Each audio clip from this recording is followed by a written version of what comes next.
Master, welcome back again to our channel. Panibagong araw, panibagong kabanata na naman ang pagsumasamayin natin ngayong araw na ito. At kung bago ka sa ating channel, pag-click ang subscribe button and hit the notification bell para updated kayo sa ating mga susunod na videos. So mga Master, bago natin simulan ang ating kabanata ngayong araw na ito, huwag po sana natin skip yung ads mga Master, no, dahil malaking bagay na po yan sa ating munting channel. So simulan na natin kabanata ngayong araw na ito. Let's go! Kabanata 991-1000. Ang dakilang security guard. Kabanata 991 pagtatasa. Ang 6 na institusyon ni Jimmy Campbell ay nagsagawa ng pagtatasa para sa pagre-recruit ng mga disipulo minsan sa isang taon, at ang bilang ng mga recruit para sa bawat isa ay iba-iba, bagamat ang mga bakanteng posisyon ay palaging limitado. Halimbawa, ngayong taon, ang Alchemy College ay nag-alok lamang ng 32 pwesto, habang 10,000 ang nagparehistro upang lumahok. Sila man ay mga panlabas na disipulo o mga inner sect disciples, ang kaakit-akit ng 6 na institusyon ni Jimmy Campbell ay pambihira.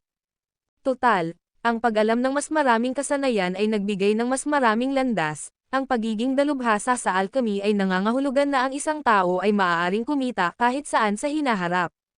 Gayun din, ang pagiging dalubhasa sa paglikha ng mga anteng-anteng, pormasayon, artifact refining, ang Supreme Secret Sword Technique, at ang 5 Elements Technique, lahat ng ito ay maaaring magpapalakas sa isang tao sa mahirap na paglalakbay ng cultivation. Sa makatuwid, ang 6 na institusyon ni Jimmy Campbell ay talagang mga transcendental na entidad. Pagkalipas ng 7 araw, sinundan ni Yusuf Zoc si Raphael K. sa engranding lugar ng kompetisyon ng Alchemy College. Ang pagtatasa sa Alchemy College ay tumagal ng 3 araw, isang pagsusulit kada araw. Ang unang araw ay isang nakasulat na pagsusulit. Nagtipon ang lahat ng mga kandidato sa Alchemy Square ng Alchemy College, kung saan nakaayos ang maraming maliliit na mesa. Mahigit 20,000 tao ang nakaupo sa plaza, kumukuha ng kanilang pagsusulit. Tanging ang mga nakapasa sa nakasulat na pagsusulit ang maaaring tumuloy sa interview, ang pangalawang pagsusulit, na ang nilalaman ay confidential at tanging ang punong hukom, si Zhang Xing, at ilang miyembro ng pamunuan lamang ang nakakaalam. Ang ikatlong pagsubok ay ang pagsusuri ng mga kasanayan sa alchemy. Maging sa mga yugto ng pasulat o panayam, ang mga ito ay mga pagsubok lamang ng kaalamang teoretikal. Tanging kung tunay na kayang gamitin ng isang tao ang isang peel furnace at gumawa ng elixir, saka lamang siya magiging tunay na kwalipikado bilang isang peel master. Huwag kang kabahan. Pangunahing tatalakayin ng nakasulat na pagsusulit ang mga hakbang ng alchemy, pagkontrol sa apoy, at ilang karaniwang recipe ng elixir, lahat ay hango sa 3 aklat na ibinigay ko sa iyo. Kaya hindi ka dapat magkaroon ng anumang malalaking problema. Siyempre, maaaring may tanong na analytical. Kapag dumating iyan, kailangan mo lang gamitin ang sarili mong pangunawa para makumplito ito. Naiintindihan ko po, Guro, sabi ni Yusuf Zoc habang pinagsalikop ang mga kamay kay Raphael Case. Pagkatapos ng 6 na araw na dedikadong pagsasanay, bumuti ang kanyang cultivation level at naabot na niya ang Heavenly Immortal 9th grade, bagamat hindi pa siya nakakarating sa Golden Immortal Realm. Total, ang pagkamit ng Golden Immortal status ay magiging lubhang kahanga-hanga. Sige, ika-9 na hanay, numero 300, sabi ni Raphael Case bago tumungo sa lugar ng pagtitipon ng mga disipulo ng ikatlong henerasyon, habang ang ibang mga kandidato ay unti-unting umupo sa kanilang mga upuan sa plaza. Naupo si Zhang Xing sa plataporma, kasama ang kanyang mga kasamahan at ilang iba pang mga disipulo sa unang henerasyon tulad ni Raphael Case, na lumipat sa mga kandidato sa lugar ng pagsusulit upang magbantay at maglingkod sa mga kukuhan ng pagsusulit. Napansin ni Yusuf Zoc na kasali rin si Raphael Case, suot ang badge ng tagapangasiwa, naglalakad ng may kumpiyansa, at mukhang napakamakapangyarihan. Gayunpaman, malayo siya sa kanyang lokasyon, tila hindi siya ang namamahala sa lugar na iyon. Ito rin ay dahil sa tumaas ang kanyang antas ng paglilinang, kaya itinaas ang kanyang katayuan at pagkakakilanlan. Kung hindi, 3 buwan na ang nakalilipas, malamang na kinailangan niyang lumayo, dahil baka mapahiya ang kanyang Panginoon dahil sa kanyang presensya. Kasabay ng malakas na, gang, tumunog ang malakas na kampana sa buong plaza, kudyat na lahat ng kandidato ay nakaupo na at opisyal nang nagsimula ang pagtatasa. Walang nagsalita, dahil ito pa lamang ang unang pagsubok, at nilayon nitong alisin ang maraming kalahok. Binaligtad ni Yusuf Zoc ang papel na nasa kanyang mesa, at gaya ng inaasahan, nakatuon ito sa mga pangunahing teorya ng alchemy. Basta't nauunawaan ng isang tao ang tatlong aklat na iyon, ang pagkuha ng kahit isang pasadong marka ay hindi dapat maging problema. Mabilis ang kanyang pagsagot sa mga tanong, at wala pang kalahating oras, naabot na niya ang huling ilang tanong. Sa sandaling iyon, may nagsimulang magpasa ng kanilang pagsusulit ng maaga sa silid ng pagsusulit. Ang unang nagsumite ng kanyang pagsusulit ay isang batang babae, mga 16 o 17 taong gulang. Pagkatayo niya, agad siyang sinamahan ng isang tagapagbantay para umalis. Pagkatapos, isa-isa, ilang gwapong binata at magagandang babae ang nagsimulang tumayo at umalis. Labis na namangha si Yusuf Zoc. Akala niya mabilis siya, pero nakakagulat na marami pala ang mas mabilis, hindi lang isa o dalawa, kundi mga nasa edad 30 hanggang 40. Huminga siya ng malalim, batid na may iba pang mga tao bukod sa mga tao, at lampas sa mga kalangitan, may mas matataas na kalangitan. Sa malawak at walang hanggang mundong mid-yuan na ito, ang mga henyo ay kasing karaniwan ng mga karpa na tumatawid sa ilog, at marami ang nagtataglay ng mas malaking talento at kayamanan kaysa sa kanya. Matapos mag-focus sa pagpapatuloy ng kanyang pagsusulit, ang huling tanong ay lumabas na isang analytical na tanong. Mahaba ang tanong at nagkwento pa nga, ngunit sa huli, nauwi ito sa dalawang aspeto, kung saan tinatanong ang mga kandidato kung mahalaga ba ang alchemy, o kung mahalaga ba ang katapatan, kabanalan sa ama, kabaitan, katwiran, kagandahang asal, karunungan, at katapatan. Hindi maintindihan ni Yusuf Zoc kung sinong walang hiya ang nagtanong ng ganoong bagay, ni kung bakit ito naitanong ng ganito, ngunit agad pa rin siyang sumulat ng isang pangungusap at iyon lang, hindi na siya nagbigay ng anumang karagdagang pagsusuri. Nang matapos niyang basahin ang papel, binaliktad niya ito at tumayo rin. Isang tagapagbantay ang naghatid sa kanya palabas at ipinaalam sa kanya na iaanunsyo ang mga resulta bago matapos ang gabi. Kung ang pangalan niya ay nasa listahan, dapat niyang ituloy ang ikalawang yugto ng pagtatasa bukas, isang panayam. Kung hindi siya nakasama sa listahan, hindi na niya kailangang pumunta pa. Mag-isang bumalik si Yusuf Zoc sa kanyang maliit na patio. Gayunpaman, ang hindi niya alam ay sa katunayan, maraming matataas na individual ang palihim na nagbibigay pansin sa kanya, tulad ng mga elder ng angkan at maging ang kanilang mga kapwa-disipulo at kapatid, at iba pa. Siya ay alipin ni Rafael Case, at sa loob lamang ng 3 buwan, nakamit niya ang antas ng cultivation na Celestial Immortal 6th rank. Hindi na ito makapaniwala, at naabot na rin ni Rafael Case ang pangalawang ranggo ng Dakilang Luo. Kaya naman, maraming tao ang nagtaka kung anong mga hindi inaasahang pagkikita at kapalaran ang kanilang naranasan. May mga taong hindi komportableng lumapit ng direkta para magtanong, kaya tahimik na lang silang nagmamasid, kasama na ang pagnanais na tingnang mabuti ang mga script sa pagsusulit ni Yusuf Zoc at iba pa. Siyempre, sa oras na ito, maraming tao pa rin ang hindi nakakaalam na ang antas ng cultivation ni Yusuf Zoc ay umabot na sa Heavenly Immortal 9th grade. Natapos ang pagtatasa noong umaga, at nang makaalis na ang lahat ng mga kumuha ng pagsusulit, dinala na ang lahat ng papel sa bulwagan ng liwanag. Ang bulwagan ng liwanag ay hindi lamang puno ng mga disipulo mula sa ikalawang henerasyon kundi pati na rin ng mga disipulo mula sa ikatlong henerasyon na nagtipon doon upang bigyan ng marka ang mga papel. Maging si Rafael Case ay isa sa mga mag-aaral sa baitang. Haha, Rafael, hindi pa kita nababati, isa itong tunay na masayang okasyon. Sa wakas ay naabot mo na ang ranggo ng Dakilang Luo. Sa harap ng nakatatanda ng angkan, sa wakas ay kinausap ni Rafael ang kanyang mga tiyuhin. Salamat sa mga biyaya ng aking mga nakatatanda, at nagpapasalamat ako sa pagmamalasakit ng lahat ng aking mga tiyuhin, mapagkumbaba at matatag na tugon ni Rafael. Nabalitaan kong plano mong kunin ang utusan mo bilang disipulo mo. At ang lingkod mo, sa loob lamang ng 3 buwan, ay naging mula Spirit Immortal Rank 1 patungong Celestial Immortal 6th rank. Hindi ka panipaniwala talaga yan, napakatalino niya. Ang mga henyong tulad niya ay dapat linangin ng mabuti. Tama, tama iyan. Ano nga pala ang pangalan ng alagad mong alagad? Magiliw na nakipagkwentuhan ang ilang tiyuhin kay Rafael habang ang iba ay abala sa pagmamarka ng mga papeles. Para masagot ang mga tiyuhin ko, ang pangalan niya ay Zayden Newton. Wala na siya sa 6th rank ng Celestial Immortal, pero nakarating na siya sa 9th rank, tapat na sagot ni Rafael, kahit na may kaunting paghamak siya sa kanyang mga tiyuhin. Gayunpaman, sila ang kanyang mga nakatatanda at matataas na tao sa loob ng kolehiyo, kaya tumugon siya ng may katapatan. Ano, nakarating na ba siya sa Heavenly Immortal 9th grade? Napuno ng hindi makapaniwalang ekspresyon ang mga mukha ng lahat. Anong klaseng kayamanan ang sinamantala ng mag-asawang guro at disipulo na ito para magtanim ng ganito kabilis? Sa sandaling iyon, ang mga mata ng isa sa mga matataas na individual ay matalim na kumislap. Hanapin mo ang papel ni Zayden Newton para sa amin, gusto naming suriin ito.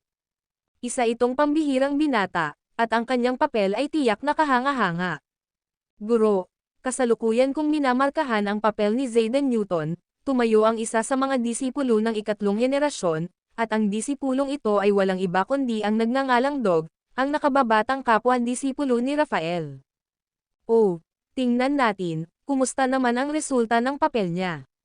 Tanong ng kanyang amo, habang nakangiti ng malapad, at umupo sa tabi ng nakatatanda ng angkan.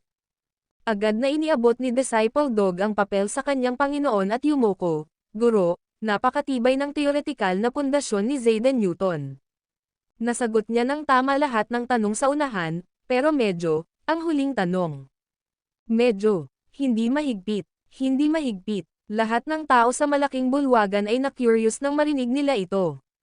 At bago pa man makasagot ang Disciple Dog, biglang sumanghal ng malamig ang kanyang Panginoon, kalokohan, ano ba itong sagot sa tanong?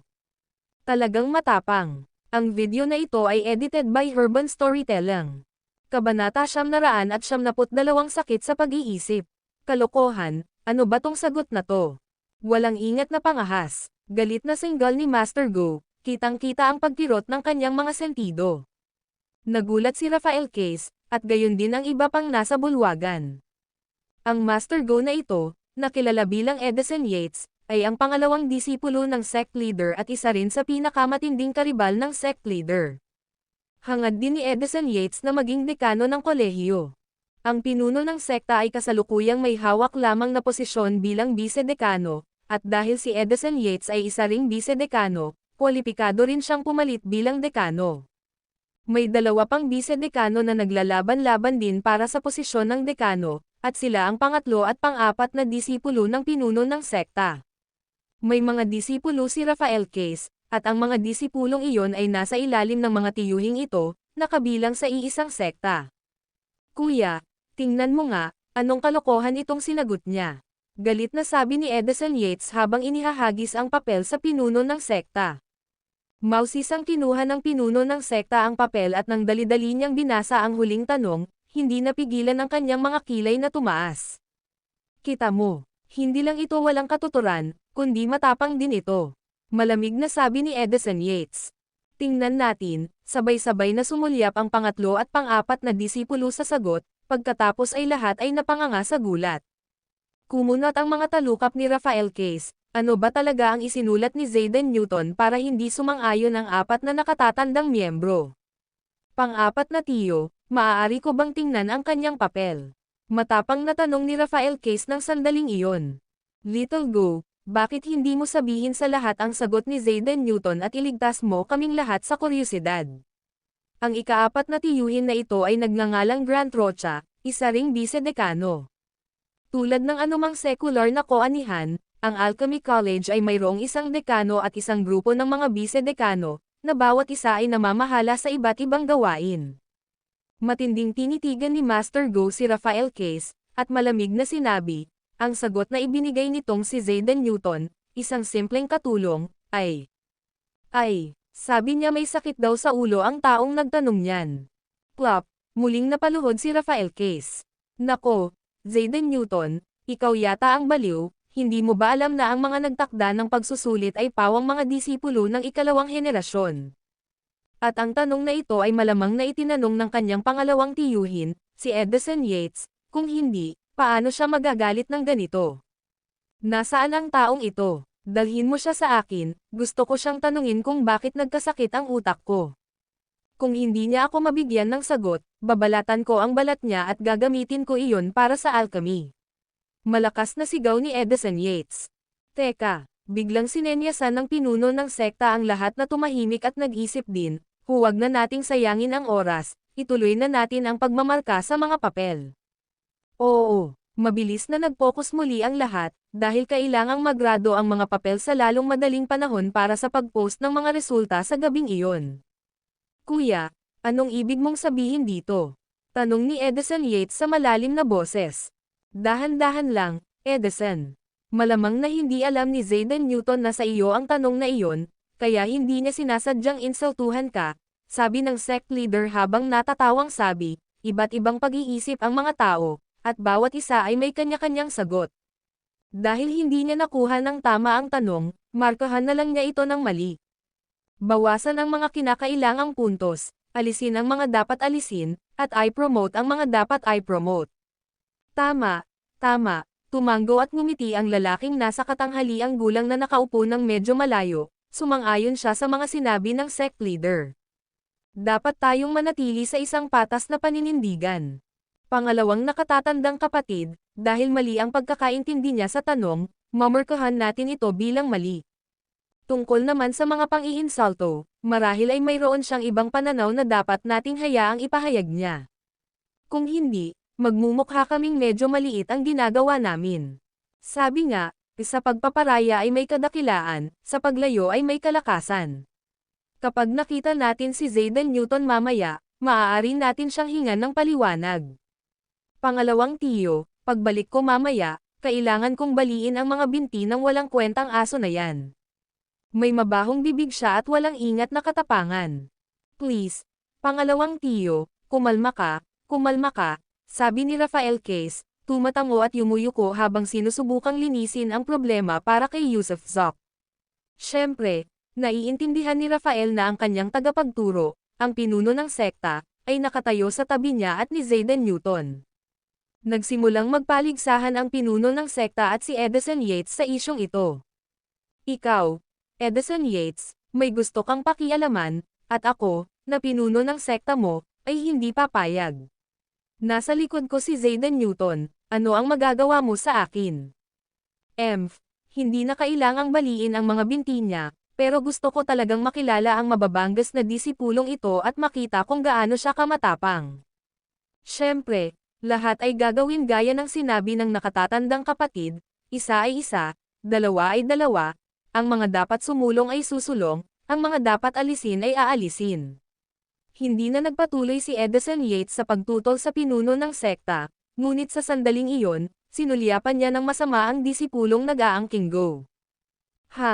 Little Go, kung ibawas ang maling sagot na yan, ilang puntos ang makukuha ni Zayden Newton? Nakangiting tanong ng pinuno ng sekta. Pinagpawisan ang noo ng disipulong may apelyidong Go, iniisip, nako, nakatitig sa akin ang guro ko, at tinatanong ako ng pinuno ng sekta, ano ang isasagot ko? Hindi na niya kailangang sabihin pa, mahusay ang ginawa ni Zayden Newton sa mga nakaraang tanong at nararapat lang na umabant. Ikinumpas ni Edison Yates ang kanyang kamay. Tama, kahit nabawas ang puntos para sa tanong na iyon, sumusulong pa rin siya, pagsang-ayon ni Little Go, sabay tango ng paulit-ulit. Sige, kung gayon ay magpatuloy tayo, tumanggo ang pinuno ng sekta, at natapos na ang usapin. Tumahimik ang bulwagan, pinagpapawisan ng husto si Rafael Case habang mabilis na nagmamarka ng mga papel, at ng ilang sandali, walang nagpatuloy sa pagsasalita o pakikipag-ugnayan. Alam ng lahat na ang pinuno ng sekta at si Edison Yates ay nagkasundo na, kaya mas mabuting huwag silang guluhin para maiwasan ang gulo.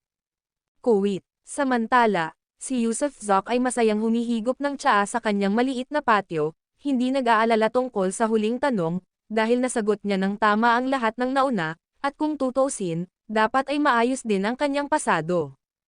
At kung bakit niya sinabing may sakit sa ulo ang huling nagtanong, iyon ay dahil nakakainis ang tanong na iyon. Ano ang mas mahalaga sa alchemy? Katapatan, kabanalan sa magulang, kabaitan, katwiran, kagandahang asal, karunungan, pagiging mapagkakatiwalaan. Hindi ba halata naman yun? Siyempre, ito ay katapatan, kabanalan sa magulang, kabaitan, katwiran, kagandahang asal, karunungan, pagiging mapagkakatiwalaan. Kung wala ka niyan, ano pa ang saysay ng pagsasanay ng alchemy?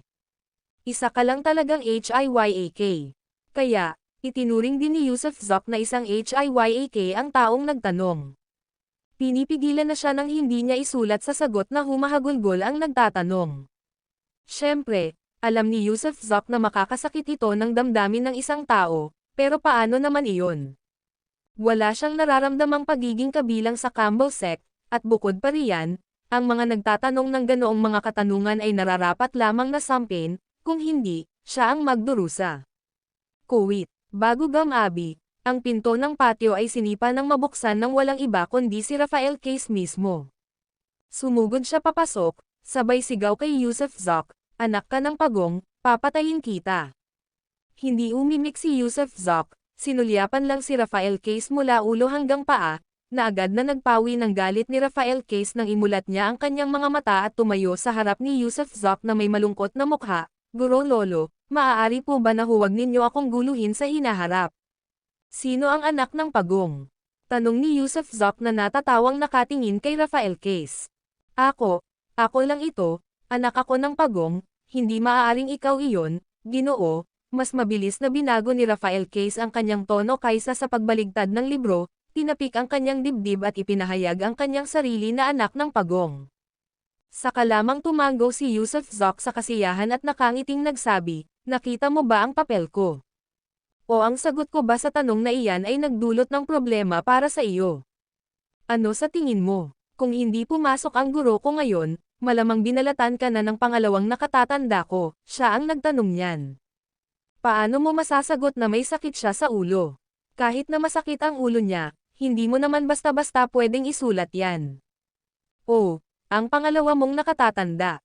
Hindi ba't sinabi mo sa akin noong isang araw na nag-uusap tayo na ang pangalawang nakatatanda mo ay isang masamang tao, na nakikipagkompetensya para sa pinuno ng kolehiyo kasama ang iyong guro? Haha, swerte lang, hindi sinasadyang nakapaghiganti ako para sa guro mo. Pero nakapasa pa rin ba ako sa written exam?" Kabanata 973 Delilah Ferguson. Bagamat may pagkakamali sa papel ng pagsusulit, natural lamang na nakapasa si Yusuf Zoc sa nakasulat na pagsusulit salamat sa patas na paghatol ng sect master. Nang gabing iyon, nang bumalik ang guro at disipulo sa plaza kinabukasan, marami sa mga nakakita sa kanila ang nagbigay kay Yusuf Zoc ng ilang mausisang tingin. Dati, si Rafael Case ang nakakuha ng lahat ng atensyon, kaya walang nakakapansin sa mababanggas na disipulo sa tabi niya, kahit na ang mababanggas na disipulong ito ay umabot na sa cultivation level ng Heavenly Immortal 6th rank, wala pa rin itong gaanong kahulugan. Maraming mga batang prodigy na nagningning ng husto sa murang edad, pambihira at may talento, ngunit kalaunan ay natagpuan ang kanilang mga sarili na kulang sa karagdagang pag-unlad. Si Rafael Case ay isang buhay na halimbawa. Sa edad na 20, naabot niya ang first grade Golden Immortal, na isang napakalaking kakilakilabot, ngunit pagkatapos mag-20, hindi pa siya nakakaangat kahit isang pulgada, kaya ang maagang tagumpay ay hindi garantiya ng walang hanggang kaluwalhatian. Siyempre, ang dahilan kung bakit napakaraming tao ang nagbibigay pansin sa mababang uri ng disipulong ito na nagngangalang Zayden Newton ngayon ay dahil kahit papaano ay lumabas ang balita tungkol sa insidente kahapon. Ininsulto ni Zayden Newton si Vice Chancellor Edison Yates sa kanyang answer sheet, at binatikos ito dahil sa pagkakaroon ng sira sa utak.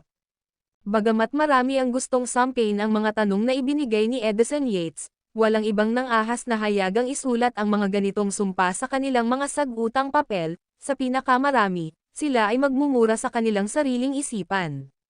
Ngunit hayagang isinulat ito ni Zayden Newton.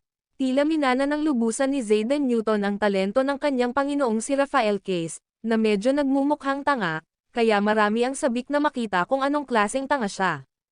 Ikaw ba si Zayden Newton? Habang naglalakad ng pairap si Yusuf Zoc sa likuran ni Rafael Case papasok sa plaza, isang 16 o 17 taong gulang na batang babae, kasama ang 4 o 5 kabataan, ang lumapit kina Yusuf Zoc at Rafael Case. Agad na nakilala ni Yusuf Zok ang batang babae bilang ang unang nagpasa ng kanyang papel sa pagsusulit noong isang araw, at ang iba pang mga kabataan ay nagpasa rin ng mga iyon sa kanya. Lumingon si Rafael Case at sumulyap sa dalaga at sa mga binata, kumukurap-kurap ang kanyang tingin, ngunit nanatiling tahimik. Ako si Zayden Newton. Anong problema? Walang pakialam ang tono ni Yusuf Zok, sinusuri ang dalaga ng walang anumang pagpipigil, habang nagsasalita ito ng may pagmamataas, na para bang nakikita niya ang kanyang sarili bilang isang taong may mataas na katayuan. Sige, gusto ko lang malaman kung sino si Zayden Newton, hey. Matapos itong sabihin ng medyo hindi maipaliwanag, pinangunahan ng babae ang kanyang grupo papunta sa plaza. Pagkaalis ng dalaga, mahinang nagsalita si Rafael Case, isa siyang inner sect disciple, si Delilah Ferguson, grade 8 Dale, at anak din ng hipag ni Edison Yates. Kaya pala kailangang tawagin nitong si Delilah Ferguson na tiyo, si Edison Yates, hindi ba? Tinaasan ni Yusuf Zok ng kilay. Tama, ang babaeng ito ay 16 pa lamang, may likas na talento, at isa rin siyang disipulo mula sa 5 iba pang kolehiyo. Ito na ang huling kolehiyo niya. Kahit may katayuan at posisyon ako, wala akong kwenta sa harap niya. Ang lakas ng loob mong banggitin ang katayuan at posisyon mo. Pero ano ang ibig mong sabihin sa disipulo mula sa 5 iba pang kolehiyo? Tugon ni Yusuf Zok. 4 na taon na ang nakalilipas, sa edad na 12, nag-enroll siya sa 5 Elements College at nakamit ang unang pwesto. 3 taon na ang nakalilipas, sa edad na 13, nag-apply siya sa Toolpath College at nauna rin siyang nakapasok. 2 taon na ang nakalilipas, sa edad na 14, nakipagkompetensya siya sa Talisman Way College at muli, siya ang nanguna. 1 taon na ang nakalipas, sa edad na 15, siya ang una noong ang Formation Path Sect ay nagre-recruit ng mga disipulo. Ngayong taon, pumunta ulit siya sa Alchemy College at malamang na makuha niya ang unang pwesto. Pagkatapos ay sabay-sabay siyang magpa-practice sa lahat ng 5 kolehiyo at isa rin sa mga nangunguna sa Inner Sect Disciples. Kaya naman, ang babaeng ito ay tiyak na magiging isa sa mga disipulo ng Seed Hall sa hinaharap at maaaring makapasok pa sa matataas na ranggo ng sect, at maging isang elder. Isa siyang halimaw. Labis na nagulat si Yusuf Zok. Nako, hindi ba't ang ganda naman ng babaeng ito? 16 na taong gulang pa lang siya, tapos natalo na niya ang lahat noong 12 pa lang siya. Kung hindi siya halimaw, ano siya? May mga bulong-bulungan na nakatanggap siya ng isang maalamat na mana, at ang iba ay nagsasabing siya ang anak sa labas ng isang immortal, mayroon ding mga bulong-bulungan na siya ang reinkarnasyon ng isang immortal, at iba pa. Pero kung kaninong anak siya, kahit ako ay hindi ko alam. Ang alam ko lang ay noong lumabas ang ina niya, si Alice Ferguson, para maghanap ng karanasan, bumalik itong buntis at isinilang ito sa loob ng sect.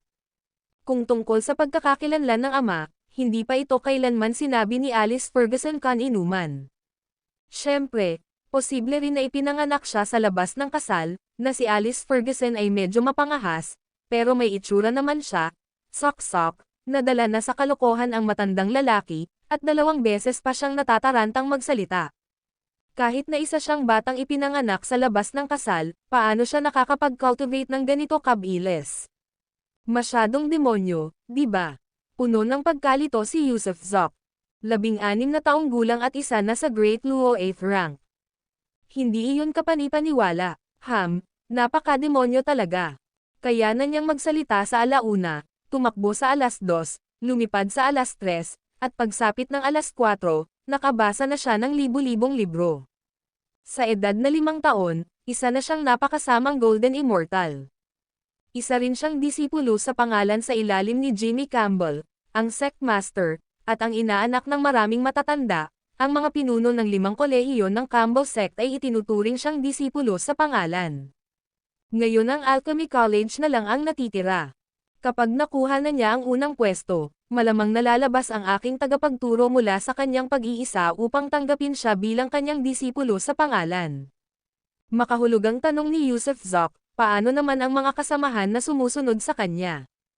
Parang mga henyo rin sila na may mga talentong galing sa langit. Entourage. Kung ituturing mo silang mga tagasunod lamang, nagkakamali ka. Bawat isa sa kanila ay isang inner sect disciple, Sino sa kanila ang hindi isang great luo, at sino ang walang kahit anong kaalaman? Hindi porket wala akong anak ay ibig sabihin na wala na rin ang ibang mga matatanda. Habang lumalaki ang sekta, lalabas ang bawat henerasyon, kasama na ang puno ng pamilya Campbell ng aking Panginoon, na sumibol at kumalat sa loob ng sekta Campbell, na may mahigit 100 inapo. Hehe, wala akong pakialam sa iba. Sa ngayon, gusto ko lang maging isang seed disciple agad, para mas marami akong pagkakataong makapasok sa core area. Natatawang sabi ni Yusuf Zok. Sige, may nakalimutan akong banggitin. Biglang nagsalita si Raphael Case gamit ang kanyang divine sense. Kahapon nang pumunta ako sa Scripture Vault, naghanap din ako ng ilang sikreto tungkol sa Campbell Sect. Malamang na sa loob ng Campbell Sect ay may mga matataas na uri ng Spirit Stone. Ano? Nanginig ang ekspresyon ni Yusuf Zok, isa nga itong magandang balita. Posible. Hindi ko pa rin malinaw sa akin ang eksaktong sitwasyon.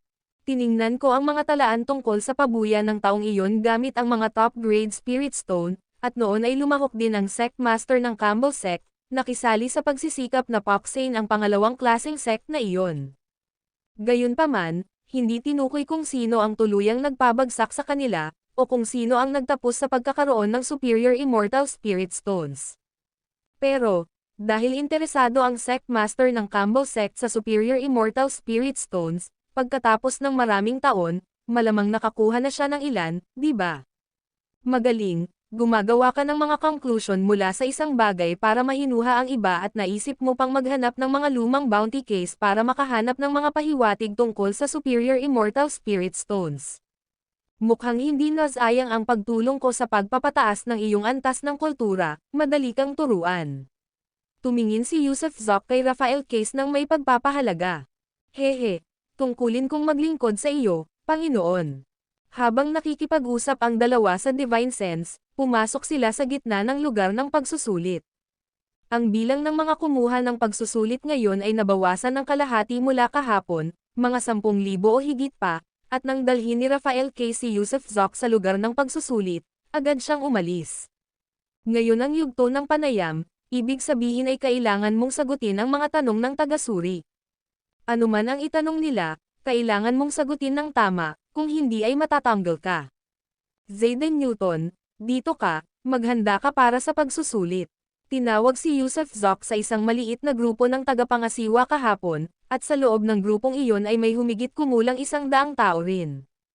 Higit sa lahat, napansin ni Yusuf Zok na sa maliit na grupong ito ay naroon si Delilah Ferguson at marami pang iba na nagpasa ng kanilang mga papeles noong isang araw, tila lahat ng nasa grupong ito ay pambihira.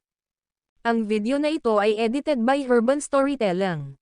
Kabanata 974 na pagkilala sa pagkakaiba ng mga buto. Bata, hindi naman masama, umakyat ka lang 3 buwan pa lang ang nakalipas, at lumipat ka na mula sa Spirit Immortal Rank 1 patungo sa Heavenly Immortal 9th grade, nilaktawan ang 18 minor levels. Mukhang henyo ka rin pala. Kakapasok lang ni Yusuf Zok sa lugar ng pagsusuri ng palibutan siya ng mga binata na sumunod kay Delilah Ferguson at nakakita kay Yusuf kanina ng may mapang ipong tingin. Ayos lang, walang pakialam na sagot ni Yusuf. Nako, may taong napakalaki ng bunganga. Mukhang may masungit din. Nakikita ko ang paghihimagsik sa mga mata niya, sabi ng isa sa mga binata. Nakikita ko rin na pinipilit niya ang sarili na magmukhang kalmado, dagdag ng isa pa. Tumawa at kinutya si Yusuf ng 6 o 7 binata, na nagsimula ring tumawa, habang bumubulong sa sarili, dati akong nag-aalaga ng mga aso. Kapag natanggap na nila ang order ko, aalis na sila at gagawa ng kung ano-anong bagay, kasama na ang pang-aabala sa iba. Siyempre, minsan mas mura pa nga ang mga ito, inaabala nila ang iba para lang mapasaya ako, nang walang anumang utos. Mukhang ang mga aso ay mananatili pa ring aso, at hindi kailanman maaaring maging tao. Anong ibig niyang sabihin? Tanong ng isa sa mga binata, na may pagtataka. Tinatawag niya tayong mga aso. Naghahanap ka ng bugbugan. Boom! Sa isang iglap, isang mapanlinlang na hangarin ang kumislap sa mga mata ng ilang binata. Sila ay mga alipores ni Delilah Ferguson, at ikinagalit nila nang tawagin sila ni Yusuf na mga aso. Sinulsalan man sila ni Delilah o hindi, Tinangka nilang guluhin si Yusuf para lamang makuha ang kanyang pabor. Haha, mga ginoo, huwag ninyong personalin, sabi ni Yusuf nang may bahagyang ngiti, at habang dahan-dahan siyang humakbang papalapit, nilagpasan niya ang mga binata at tumayo sa tabi ni Delilah Ferguson. Si Delilah rin ay punong-puno ng nakamamatay na tingin, ngunit may bahid ng paglalaro at interes. Sinuri niya si Yusuf mula ulo hanggang paa at nakangiting sinabi, mukhang iba ka sa walang kwentang amo mo, hindi ka tanga, basta mayabang ka lang. Pero aaminin ko, ang lakas ng loob mo. Noon pa man ay matapang na ako. Pero nakababatang kapatid, ang pagkahumaling mo sa akin, nahulog ka na ba sa akin? Bagamat minahal ako ng lahat noong nasa lower realm, namulaklak ang mga bulaklak nang makita ako, hindi ako basta-basta. Bata, seryoso ka talagang humihingi niyan, isa sa mga binata ang namumula sa galit. Swoosh, tumalon siya sa harap ni Yusuf, nakakuyom ang mga kamao, at malakas na bumantong hininga. Anong klaseng mababang uri ng manggagawa ito? Sino ba sa mundo ang may ganitong katapangan ng isang mababang manggagawa?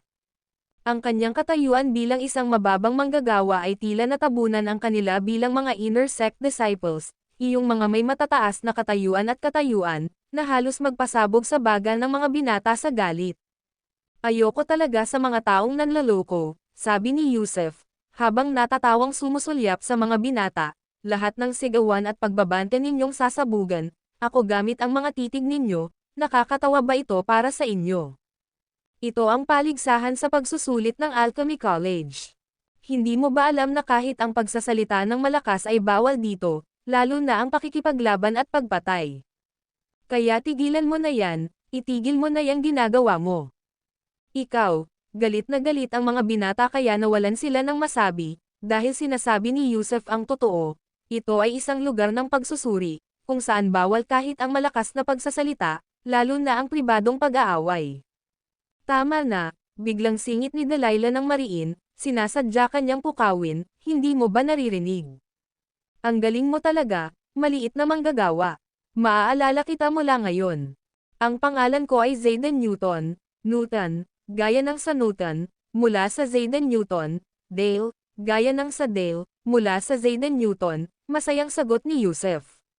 Tumugon si Delilah ng may bahagyang ngiti, ikaw man si Zayden Newton o si Zayden Wicton, hayaan mong linawin ko sa iyo, ang iyong kinabukasan sa Campbell sect ay mapupuno ng di malilimutang kesyahan. Talagang magiging masaya yan, hindi mo na kailangang sabihin pa sa akin, nagkibit balikat si Yusuf. Binabaan ng isang binata ang kanyang boses ng may kaba at sinabing, bata, tingnan natin kung paano ka mamamatay. Siguro isa ka sa mga nasa lower realm, kahit ang pinakamagaling sa mundo, pero marami na tayong nakitang mga nagproklamang numero 1 mula sa lower realm, at sa huli, lahat sila ay para sa amin na mga walang kwentang tao. Binabaan din ng isa pang binata ang kanyang boses at sinabing, bata, walang makakapagprotekta sa iyo, ang tinatawag mong amo ay isang basura, at kahit protektahan ka pa ng alchemy din, gagawin naming mas malala pa sa kamatayan ang buhay mo. Tama na, ang pagbibigay sa kanya ng napakaraming atensyon ay nakakaangat sa kanya. Maghanda na tayo para sa paglilitis, sa pagkakataong ito ay isang panayam ng grupo, magaan na sabi ni Delilah Ferguson, habang ikinakaway ang kanyang kamay na parang walang pakialam at hindi pinansin si Yusuf Zoc. Tinignan din ng ibang mga binata si Yusuf Zoc nang may paghamak bago tumayo sa magkabilang gilid ni Delilah Ferguson. May ilang mga bulaklak na sagana sa nectar na umaakit sa mga bubuyog at paro-paro, at si Delilah Ferguson ang bulaklak na iyon, kung saan ang lahat ng mga nakapaligid sa kanya ay alinman sa humahanga sa kanya o umaasang magkaroon ng romantikong relasyon sa kanya. Sige, itong grupo, sumunod kayo sa akin. Maya-maya lang, isang lalaking may apelyidong Go ang lumabas mula sa likod ng exam hall at inutusan ang grupo ni Yusuf Zoc na sumunod sa kanya sa loob. Kasabay nito, binigyan din niya si Yusuf Zoc ng isang nakakakilabot na sulyap. Napahawak na lang si Yusuf Zoc sa kanyang ilong, iniisip kung paano hindi may iwasang makasalubong ang mga kalaban sa isang makitid na daan, at ngayon ay tila nahulog na siya sa mga kamay ng lalaking ito na nagngangalang Go, na dating may mga problema kay Rafael Case. Mahigit 100 tao ang nakahanay sa dalawang hanay, pasulong, kasama si Yusuf Zoc sa pinakadulo. Wala nang magagawa, isa lamang siyang disipulo ng mga gawaing bahay, at lahat ng kandidato sa harap niya ay mga piling inner sect disciples o mga nangungunang disipulo mula sa outer sect. Hindi niya alam kung bakit siya inilagay sa grupong ito o kung bakit kailangan pa niyang magpa-interview sa mga taong ito.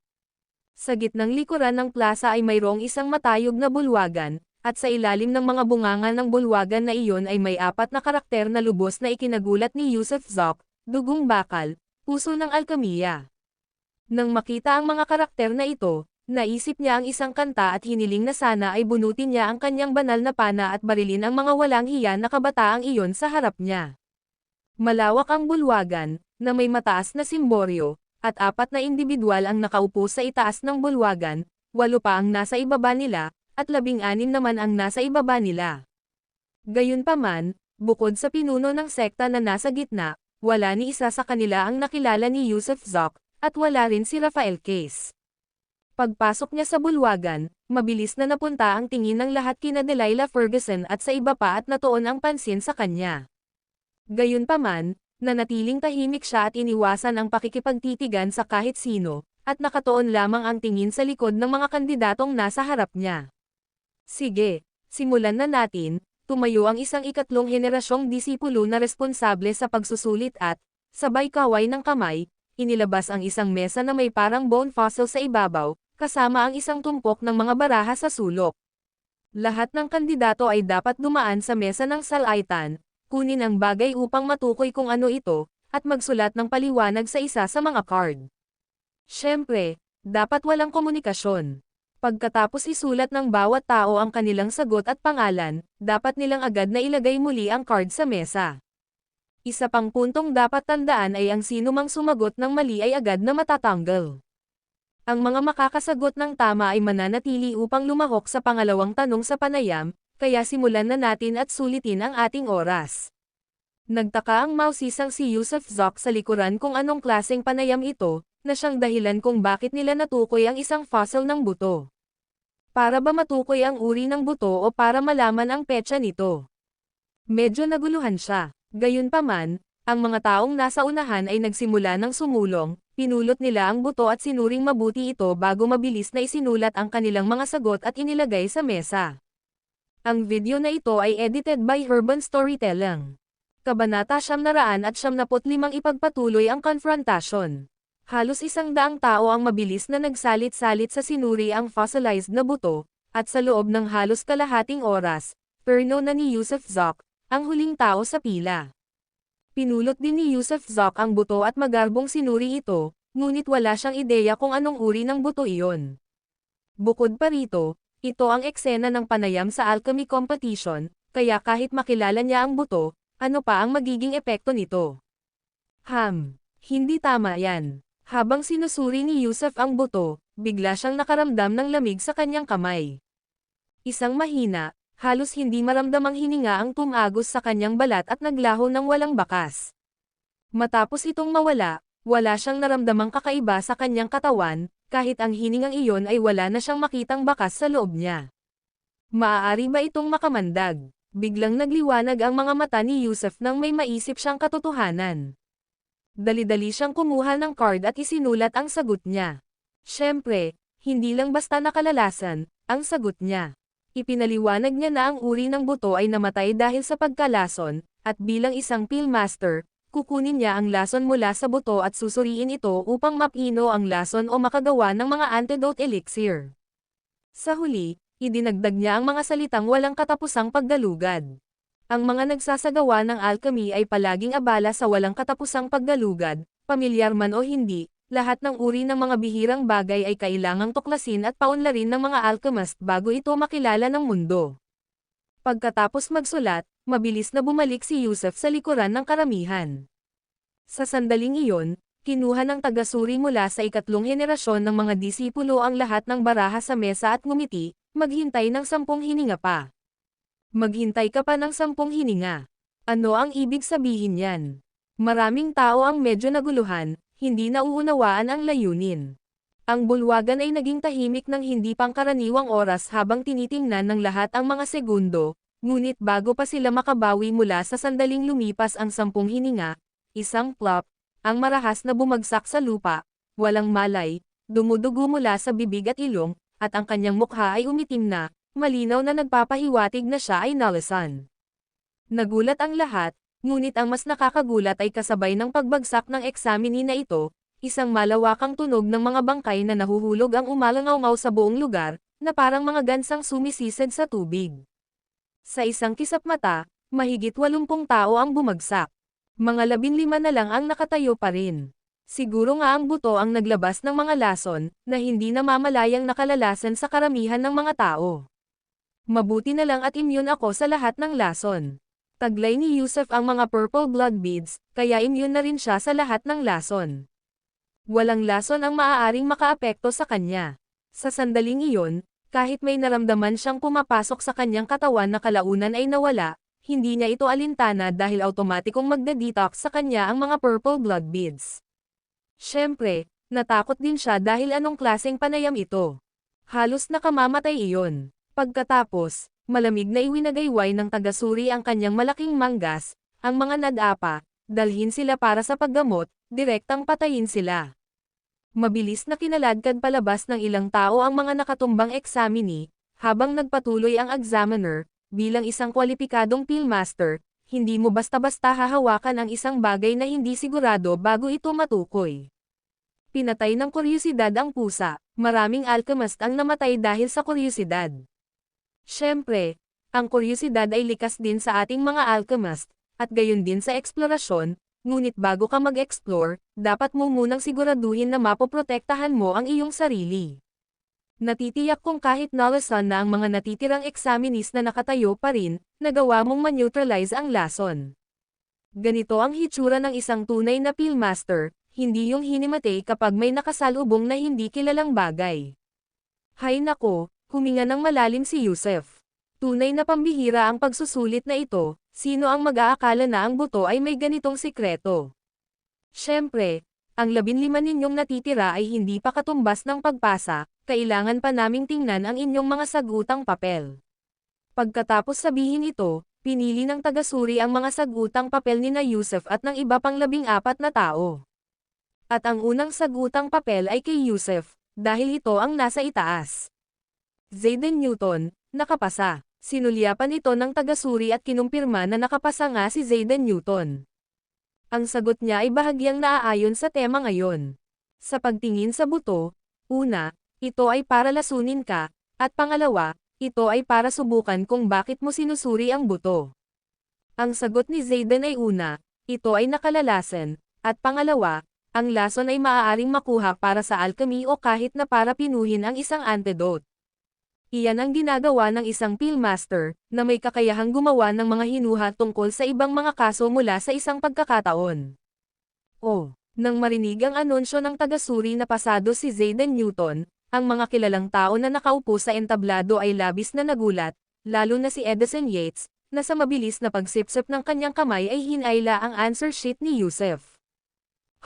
Sinulyapan niya ito at hindi niya napigil ang huminga ng malalim. Hindi naman pala lubusang walang silbi ang walang kwentang alagad na iyon, nagawa niyang sagutin ng tama ang mahirap na tanong na ito. Delilah Ferguson, dumaan ka. Quentin Wilcox, pumasa ka. Maria Haney, sige na. Kuwait, ang 12 natira ay lahat dumaan dahil kung hindi sila namatay dahil sa lason, ibig sabihin ay natukoy din nila ang lason at nakaisip ng solusyon. Siyempre, ang pinakanakakagulat para sa lahat ay si Zayden Newton. Sa mga nakapasa, ang pinakamahina sa antas ng cultivation ay ang mga Golden Immortal, at ang ilan ay nasa ranggo pa nga ni Jimmy Campbell. Mauunawaan naman kung bakit kina Golden Immortals at Jimmy Campbells ang pag-neutralize ng lason, dahil sa kanilang mataas na antas ng cultivation at sa kanilang mga katayuan sa loob ng inner sect, pero paano naman si Zayden Newton? Isa lamang siyang Heavenly Immortal 9th grade, at umakyat siya mula sa lower realm, tama ba? Paano niya na-neutralize ang lason? Siyempre, sa sandaling ito, ngumiti ng malapad ang ulo ng Campbell sect. Maaaring hindi alam ng iba na nakay ni Yusef Zoc ang Green Spirit Fruit, ngunit alam niya nga, at palihim niyang nahulaan na ang katawan ni Zayden Newton ay malamang na naglalaman pa rin ng mga labi ng enerhiya mula sa Green Spirit Fruit, na siyang banal na prutas para sa detoxification. Maaari ka nang umalis, at maghanda para sa kompetisyon sa alchemy bukas. Agad na ikinumpas ng taga-suri ang kanyang kamay. Pagkatapos lumabas si Yusuf Zok at ang iba pa, kinuha rin ng pinuno ng Campbell sect ang lahat ng mga answer sheet ng mga pumasa sa pagsusulit para sa inspection, at partikular niyang tiningnan ang mga sagot ni Yusuf Zok. Sa katunayan, nakabuo siya ng solusyon batay sa isang pahiwatig na problema, isang mahalagang kasanayan para sa isang Pillmaster, at tunay na nakamit iyon ni Zayden Newton. Kapatid, hindi ordinaryong tao itong si Zayden Newton, dapat ba nating imbestigahan ang kanyang pinagmulan? Gusto pa ring maghanap ng mali si Edison Yates, nag-iisip niyang sabi habang nagsasalita, tutal, sasali rin naman siya sa sekta natin bilang Pillmaster, at hindi natin alam ang pinagmulan niya. Ano ang dapat malaman? Sumulyap ang Campbell sect kay Edison Yates at tumawa, isa lamang siyang ordinaryong mortal na umakyat mula sa Yunki Great World, anong pinagmulan ang mayroon ang isang mortal na iyon? Naging matigas ang mukha ni Edison Yates, ang mga taong walang katiyakan ay laging kailangang suriin. Lahat ng mga taga-suri ay nakinig ng mabuti sa dialogo sa pagitan ng dalawang pangalawang pinuno ng akademya, palaging nagbabanggaan at nagsisikap na makakuha ng kalamangan kaysa sa isa't isa.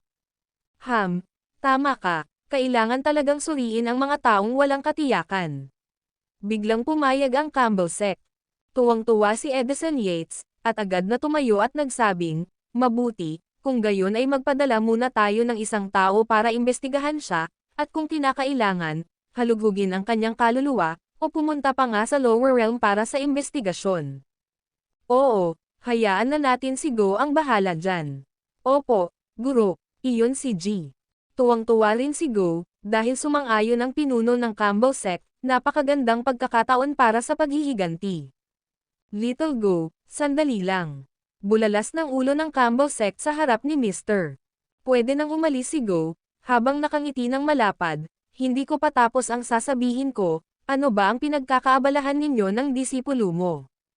Kung ganoon, pangalawang kapatid, kakasabi mo lang na ang mga taong may ditiyak na katiyakan ay dapat suriin, kaya, gamitin din natin ang parehong pamamaraan kay Delilah Ferguson at sa iba pa, dahil sa pambihirang talento ni Delilah Ferguson, ngunit ang pinakamahalaga, hindi natin alam kung sino ang kanyang ama at kung siya ay isang immortal na muling nagkatawang tao, kaya hanapin natin ang kanyang kaluluwa at pagkatapos ay magtanong tungkol sa kanya, paano iyon?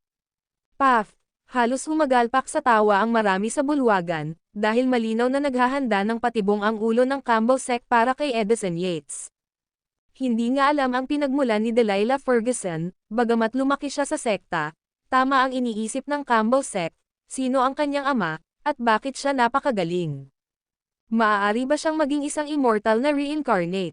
Tapos sumali sa ating Jimmy Campbell sect na may lihim na motibo. Lahat ng posibilidad. Kaya, kung kailangang imbestigahan si Zayden Newton, kailangan ding imbestigahan si Delilah Ferguson. Sa oras na ito, ang mukha ni Edison Yates ay nagkulay ng atay, ilang beses na nagbago-bago siya pilit na ngumiti at sinabing, kapatid, tama ka, wala naman talagang dapat imbestigahan, dahil si Zayden Newton ay isang simpleng mortal lamang sa lower realm, at higit sa lahat, hinanap na ni Big Lock ang kanyang kaluluwa noong panahon ng kanyang paggabay, kaya hindi na kailangan. Aalis na ako para maghanda para sa kompetisyon sa alchemy bukas, pasensya na. Ang video na ito ay edited by Urban Storytelling. Kabanata 976 na focus ng buong lugar. Ang kompetisyon sa pangangalap ng mga disipulo ng Alchemy College ay binubuo ng 3 bahagi. Ang unang 2 ay mga qualifying round lamang. Ang ikatlong bahagi lamang ang mahalaga at pangunahin dahil ang unang 2 round, bagamat marami silang natanggal, ay marami rin namang naiwan.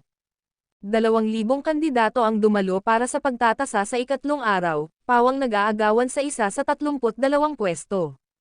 Bukod pa rito, ayon sa tradisyon, pagkatapos ng ikatlong pagtatasa, napagpasyahan din ang nangungunang 3 ranggo, lalo na ang unang ranggo, kung sino ang magiging bagong bituin ng Alchemy College. Pagpasok sa Alchemy College, malaking tulong ang ailalaan sa kanila, na siyang magbibigay sa kanila ng nakapokus na pagsasanay. Maagang dumating sina Yusuf Zok at Raphael Case sa lugar ng pagsusulit noong ikalawang araw, kasama si Rafael Case na nagpapaliwanag ng nilalaman ng ikatlong pagtatasa kay Yusuf Zoc. Ang ikatlong pagtatasa ay nagpapahintulot sa mga kandidato na magtakda ng kanilang mga termino. Ang kolehiyo ay magbibigay ng mga materyales at formula para sa mga elixir mula 1 hanggang 12. Iisa lang ang pagpipilian ng mga kandidato. Maaari kang pumili ng Tier 1 Elixir o Tier 12 Elixir, hanggat kaya mo itong gawin, na mahusay sa dami o kalidad, uusad ka. Naiintindihan. Pero ayon sa kasaysayan, aling mga Tier Elixir ang karaniwang pinipili ng mga baguhan sa entry assessment?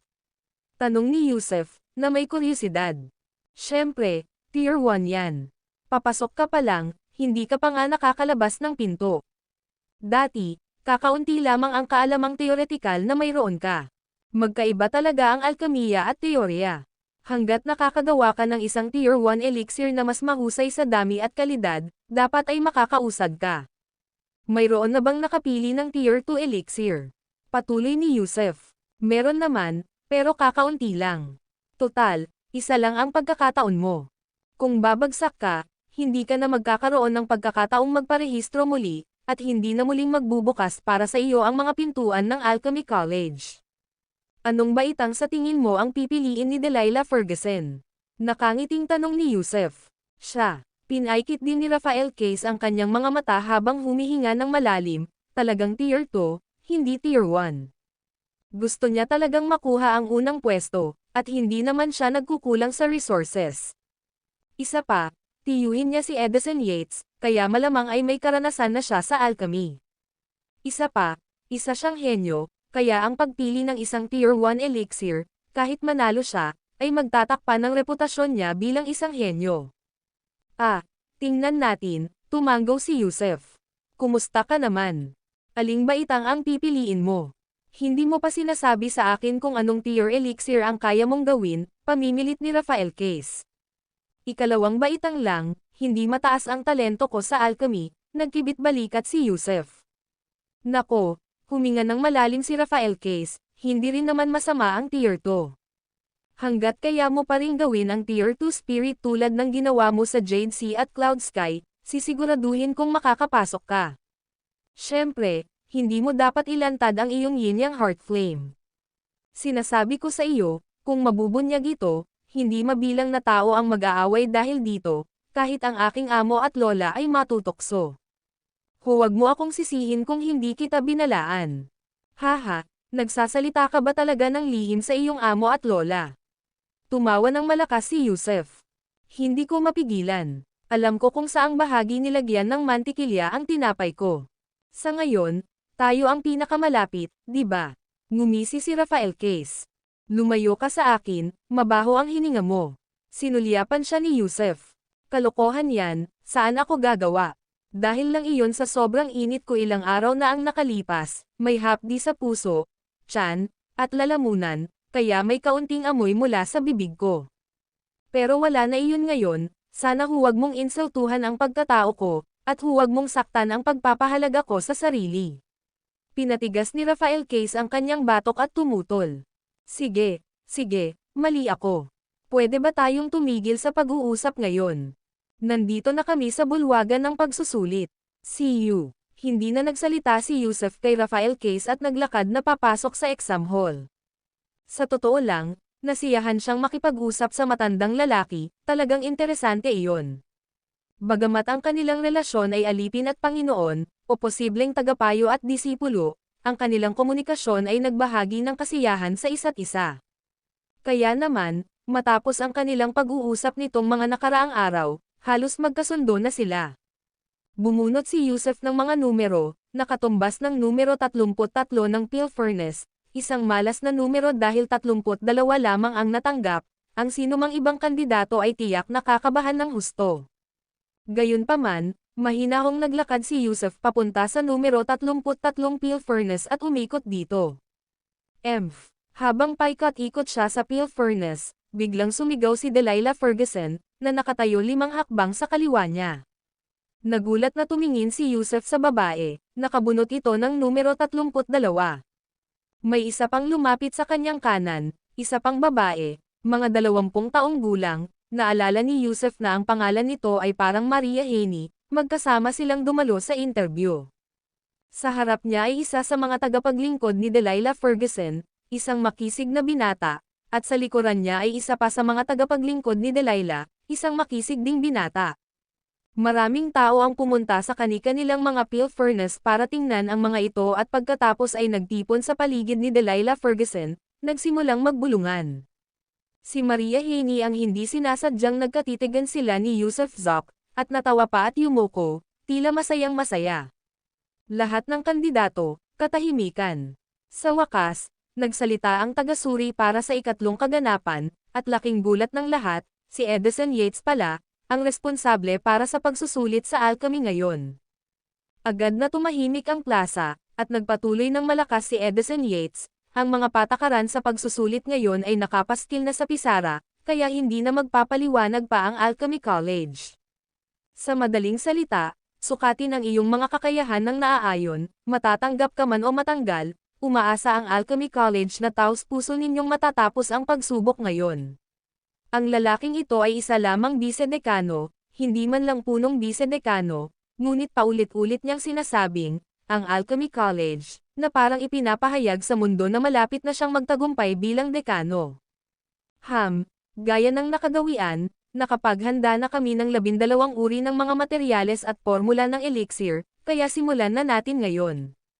Pumunta kayo sa front desk para kunin ang grado at mga materyales na gusto ninyong hamanin, simula sa front row. Habang bumababa ang mga salita ni Edison Yates, nagsimulang kolektahin ng mga kandidato sa unang hanay ang kanilang mga materyales, ngunit ang lahat ay kumukuha lamang ng Tier 1 elixir, walang sino man ang nag-abala sa seksyon ng Tier 2. Di nagtagal, naglakad paarap si Delilah Ferguson, kasunod si Yusuf Zoc, at nakasunod si Maria Haney sa kanya. Itinaas ni Delilah Ferguson ang kanyang ulo at pinalaki ang kanyang dibdib, suot ang isang napakagandang pulang robo ngayon, na nakakuha ng atensyon ng lahat habang papalapit siya sa front desk. Nangunguna na siya sa 5 kolehiyo, gayunpaman, sa Alchemy College, kaya alam ng marami na tiyak na hindi siya pipili ng Tier 1 elixir. Gaya ng dati, buong tapang niyang nilagpasan ang Tier 1 elixir section at hindi man lang huminto sa Tier 2 section. Sa sandaling iyon, marami sa mga nasa exam hall ang nagsimulang magbulungan, ang ilan ay napabuntong hininga pa sa gulat, dahil ang ginagawa niya ay hindi kapanipaniwala.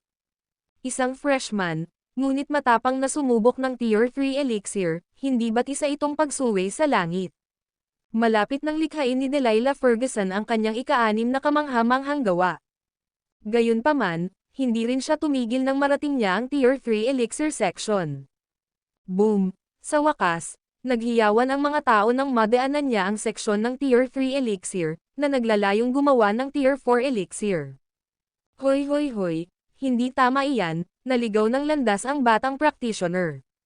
Sinundan niya si Delilah Ferguson papunta sa Tier 4 elixir section.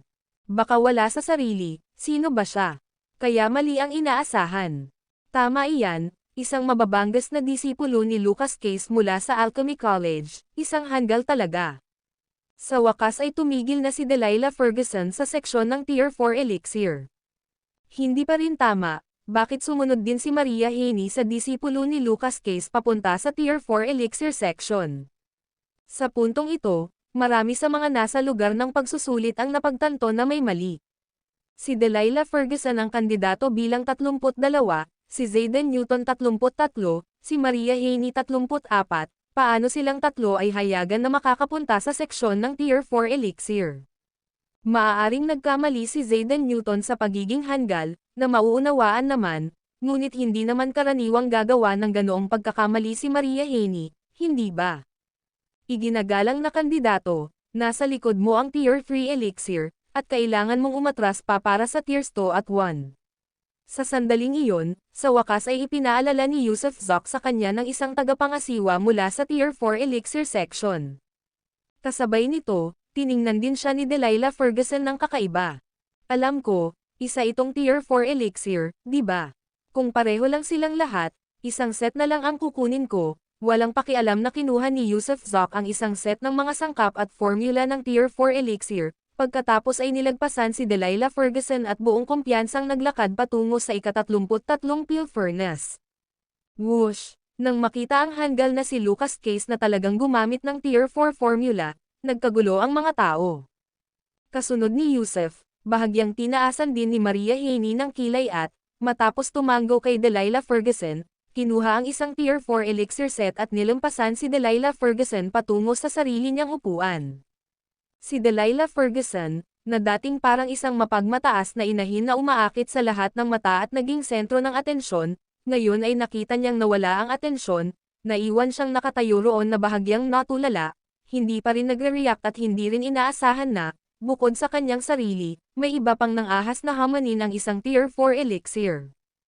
Ang video na ito ay edited by Urban Storytelling. Kabanata 977 kainin ang pagan ng Pildores. Anong nangyayari? Anong nangyayari? Nagkaroon ng kaunting kaguluhan sa arena ng pagsusulit, habang itinataas ng lahat ang kanilang mga leeg para tumingin kay Zayden Newton, kay Maria Haney, at gayon din kay Delilah Ferguson, na tahimik na uminom ng elixir para sa ika-4 na baitang. Sa sesyon na ito, hinamon ng 3 disipulo ang elixir para sa ika-4 na baitang, isang pangyayaring hindi pa nangyayari noon na maaaring hindi na muling mangyari. Tunay na nakararanas ng kakaibang sesyon ang Alchemy College. Kasama na ang mga maimpluwensyang tao sa mga pwesto na ngayon ay nag-uusap at nag-uusap. Mga elder, mukhang magiging kahanga-hanga ang eleksyon para sa pagpasok sa ating Alchemy College sa pagkakataong ito, natatawang sabi ni Elder Jimmy.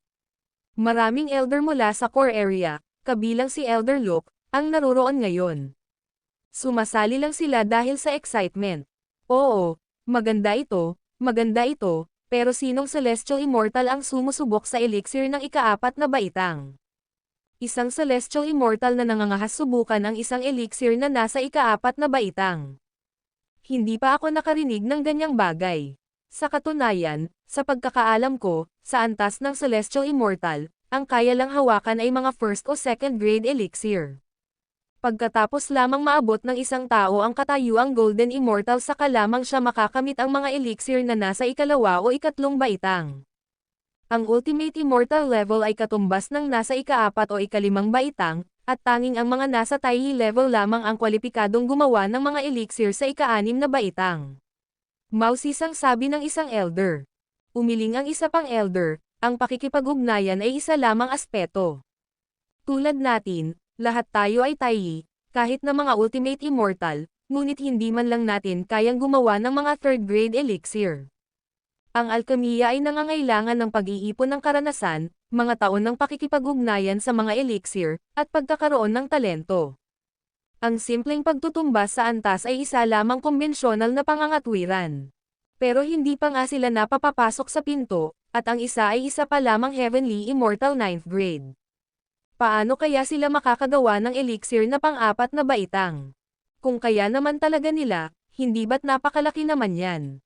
Sa sandaling ito, tumawa si Elder Luke at sinabing, kung talagang magagawa nila ito, patunay lamang iyon na isa siyang mahiwagang alchemy, isang biyaya para sa ating Campbell sect. Tama si Elder Luke, natatawang sabi ni Elder Jimmy. Habang nag-uusap ang mga kalahok na nasa mataas na antas, lahat ng mga kumuha ng pagsusulit ay nakatanggap na ng kanilang mga elixir, ngunit sa mga nasa likuran, 3 hanggang 5 lamang ang nakainom ng mga elixir para sa ika-3 baitang, at wala pang 20 ang nakainom ng mga elixir para sa ika-2 baitang, ang iba ay pawang nasa unang baitang. Kung tungkol naman sa mga elixir para sa ika-4 na baitang, tanging ang mga kandidatong may bilang na 32, 33, at 34, 2 babae at 1 lalaki, ang nakainom ng mga ito. Samantala, ang kandidato bilang 32, si Delilah Ferguson, ay nakaupo sa tabi ng kanyang pagan ng gamot, at nanunuya kay Yusef Zoc sa di kalayuan. Naisip na niya ang solusyon. Lumilikha si Zayden Newton ng isang palabas upang makuha ang atensyon ng lahat, na may layuning maging sentro ng kaganapan. Sa ganitong paraan, kahit hindi niya magawa ang elixir na pang-4 na baitang, magiging sikat pa rin siya sa buong Campbell sect. Tulad ng kanyang malokong amo, ang pares ng master-disciple na ito ay parehong mga tanga.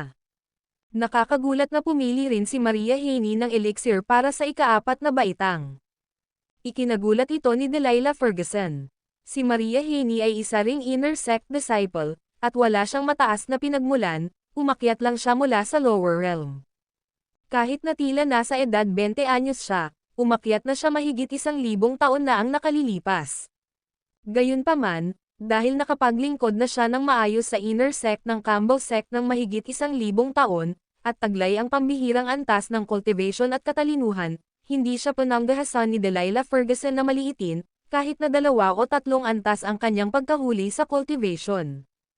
Kaya, pakiramdam niya ay isa siyang malakas na karibal, isang taong naglalayong agawin ang pinakamataas na pwesto mula sa kanya.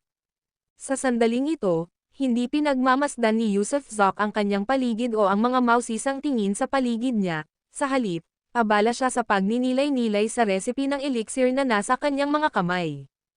Ito ay isang recipe ng elixir na pang-4 na baitang, na pinangalanang Strong Blood Pill. Kapag natupok na, kayang agad mapalakas ng mga immortal ang kanilang combat power ng 10 beses, bagamat ang medicine power ay agad na maglalaho pagkatapos lumitaw ang mga epekto nito. Siyempre, may iba't ibang katangian ang Strong Blood Pill. Ang mas mababang kalidad ay nagbigay ng agarang 10 beses na pagtaas ng lakas, ngunit ang katamtamang kalidad ay maaaring magpahaba nito ng kaunti, na nag-aalok ng 11 beses na pagtaas. Ang mas mataas na kalidad na Strong Blood Pill ay kayang mapanatili ang combat power sa loob ng isang hininga, na nagpapataas ng lakas ng 12 beses. Kung tungkol sa pinakamahusay na kalidad, nagbigay ito ng 15 beses na pagtaas ng lakas, na tumatagal ng humigit kumulang 3 paghinga. Gayunpaman, walang pillmaster ang makakagarantiya kung anong kalidad ng elixir ang kanilang magagawa dahil ang alchemy ay nakasalalay sa mga nagawa at naipon ng isang tao, sa kanilang kasalukuyang estado, mga pamamaraan, at iba pa. Kaya naman, kahit ang isang sikat na pillmaster na nasa level 11, kapag gumagawa ng strong blood pills, ay hindi makasiguro sa paggawa ng isang medium quality na tableta marahil ay makakagawa sila ng pinakamahusay na kalidad sa loob ng 100 pagsubok, ngunit marahil ay wala kahit isa. Kaya, ang pinakamahusay na kalidad ng strong blood pill ay isa lamang pangarap. Napakalaking tulong ang pagkakaroon ng kahit isang pagpapakita lang. Sa sobrang focus ni Yusuf Zok ay hindi niya man lang narinig na sinabi ng proctor na magsimula na. Kahit na nagpapalabas pa gaya ng dati, basura pa rin naman. Malamang hindi niya maintindihan ang recipe ng elixir, pero nagpo-post pa siya, malamig na pang-aasar ni Delilah Ferguson, hindi pinansin si Yusuf Zok at dahan-daang iniinit ang pagan para simulan ito. Sa kabilang panig, dahan-daang pinainit din ni Maria Haney ang kanyang pagan. Seryoso rin ang ibang mga kandidato, maingat na sinusundan ang mga hakbang ng alkemiya. Ano ang ginagawa ng Celestial Immortal 9th grade na yan? Bakit siya nag-espasyo? Sa mga entablado, maraming matataas na opisyal ang nakatuon sa tatlong ito, nakikitang sinimulan ng painitin ng 2 babae ang kani-kanilang mga pagan at ginagamit ng mahusay ang kanilang oras. Bakit natulala pa rin ang may pinakamahinang antas ng cultivation? Hindi ba niya alam na ang oras ay buhay? Likas kang mahina, at ang iyong immortal na apoy ay hindi kasing lakas, kaya natural lang, ang pag-init ng pagan ay tiyak na mas mabagal kaysa sa 2 babae. Ang maagang ibon ang nakakakuha ng uod. Kung hindi ka masipag o seryoso, paano ka makakaasa na manalo? Nang aakit lang ng kasikatan ang taong ito. Lumipad pabalik si Proctor Edison Yates, lumapag sa plataporma, at humajejek ng may pangungutya, kung kayang pinuhin ng isang Celestial Immortal 9th grade ang isang potent blood pill, kakainin ko ang pill furnace niya. Tawa ng tawa ang isang grupo ng mga matatanda. Tungkol sa alkemiya, si Edison Yates ay isang awtoridad, katulad ng mga ekspertong propesor sa sekular na mundo. Sa loob ng Alchemy College ng Campbell Sect, isa siya sa nangungunang 3. Kaya naman, halos palaging tiyak ang kanyang ipinahayag. Imposibleng mapino ng isang Celestial Immortal 9th grade ang isang level 4 potent blood pill. Elder Gonzalez, huwag kang magbiro ng ganyan, sabi ni Elder Fang ng may ngiti, kung talagang pinino ng batang cultivator na iyon ang isang strong blood pill, kakainin mo ba ito o hindi? Oo nga, pangalawang kapatid, huwag kang magbiro ng ganyan. Nakakahiya kung mabunyag yan. Pinatigas din ng punong elder ang kanyang ekspresyon. Siya ang tunay na awtoridad, ang pangunahing disipulo ng Alchemy College, at ang kanyang kilos ay may taglay na bigat. Sino ang tatawa? Hindi ako nagbibiro, kuya. Paano kung magtaya tayo? Kung mapipino niya ang isang potent blood pill, kakainin ko ang pill furnace niya. Kapag nabigo siya, ikaw ang kakain. Kumusta naman yan? Hayagan na hinamon ni Edison Yates ang punong elder sa harap ng iba, na nagpulala sa pagtatalo ng magkapatid. Nagulat ang punong elder, alam din niyang hindi kayang pinuhin ng isang Celestial Immortal 9th grade ang isang potent blood pill. Kaya naman, hindi niya matatanggap ang pastang iyon. Nang wala nang masabi ang punong elder, biglang may umalangaw-ngaw, "Tama na, Edison, itigil mo na ang kalokohang ito. Anong klaseng halimbawa ang ipinapakita mo?" Kasabay ng isang swoosh, isang matandang lalaking may puting buhok ang lumitaw mula sa kawalan. Ang matandang ito, na medyo kahawig ni Rafael Case, ay mayroon ding puting buhok at puting balbas ngunit mas payat at mas malinis kaysa kay Rafael Case. Si Rafael Case ay isa lamang matandang lalaki, habang ang matandang ito na may puting buhok ay tunay na kumakatawan sa aura ng isang immortal. Guro, pagbati, punong guro Gardner. Sa mga pwesto, maging mga disipulo ng ikalawang henerasyon mula sa Alchemy College o mga elder na pumunta para sa palabas, lahat sila ay tumayo at magalang na binati ang matanda. Ang lalaking ito ay walang iba kundi ang pinuno ng Alchemy College, ang guro ni Rafael Case na si Luke Gardner. Ang video na ito ay edited by Urban Storytelling. Kabanata 978 pagtanggap ng mga suhol. Si Jack Gardner, isang matayog na figure sa Campbell Sect, isang grade 11 Grand Pill Master, ay may hawak na napakalaking awtoridad sa loob ng sekta, kaya naman maaari siyang umupo bilang kapantay ng Sect Master. Pagdating niya, lahat ng nakatatandang miyembro sa mga upuan ay tumayo at magalang na yumuko, lalo na ang dalawa, sina Rafael Case at Edison Yates, na nakayuko ng pakanan. "Ano ba itong palabas ninyong magkapatid?" Matigas na sulyap ni Jack Gardner kina Rafael Case at Edison Yates, labis silang natakot kaya't hindi na sila nang ahas na huminga ng malalim. At tumaya sa pagkain ng pill furnace, Emph. Galit na single ni Jack Gardner at umupo sa upuan ni Rafael Case, habang si Rafael Case ay nakatayo sa likuran niya. Personal pang ang kumuha si Edison Yates ng tsaa at iniabot ito kay Jack Gardner. Pagkatapos humigop ng tsaa, sa wakas ay lamambot ang ekspresyon ni Jack Gardner, at ngumiti siya sa ibang mga elder, "Pinanood ko kayo ng isang biro. Pinuno ng Gardner Estate, paano mo nasabi yan? Ganito na ang dalawang magkapatid na ito sa loob ng maraming taon.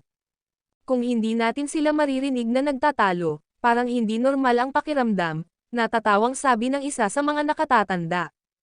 Hindi napigilan ni Jack Gardner na matawa sa komentong iyon bago mausisa na ibinaling ang kanyang atensyon sa lugar ng pagsusulit, at kalaunan ay itinoon ang kanyang tingin kina Delilah Ferguson, Yusuf Zoc, at Maria Haney.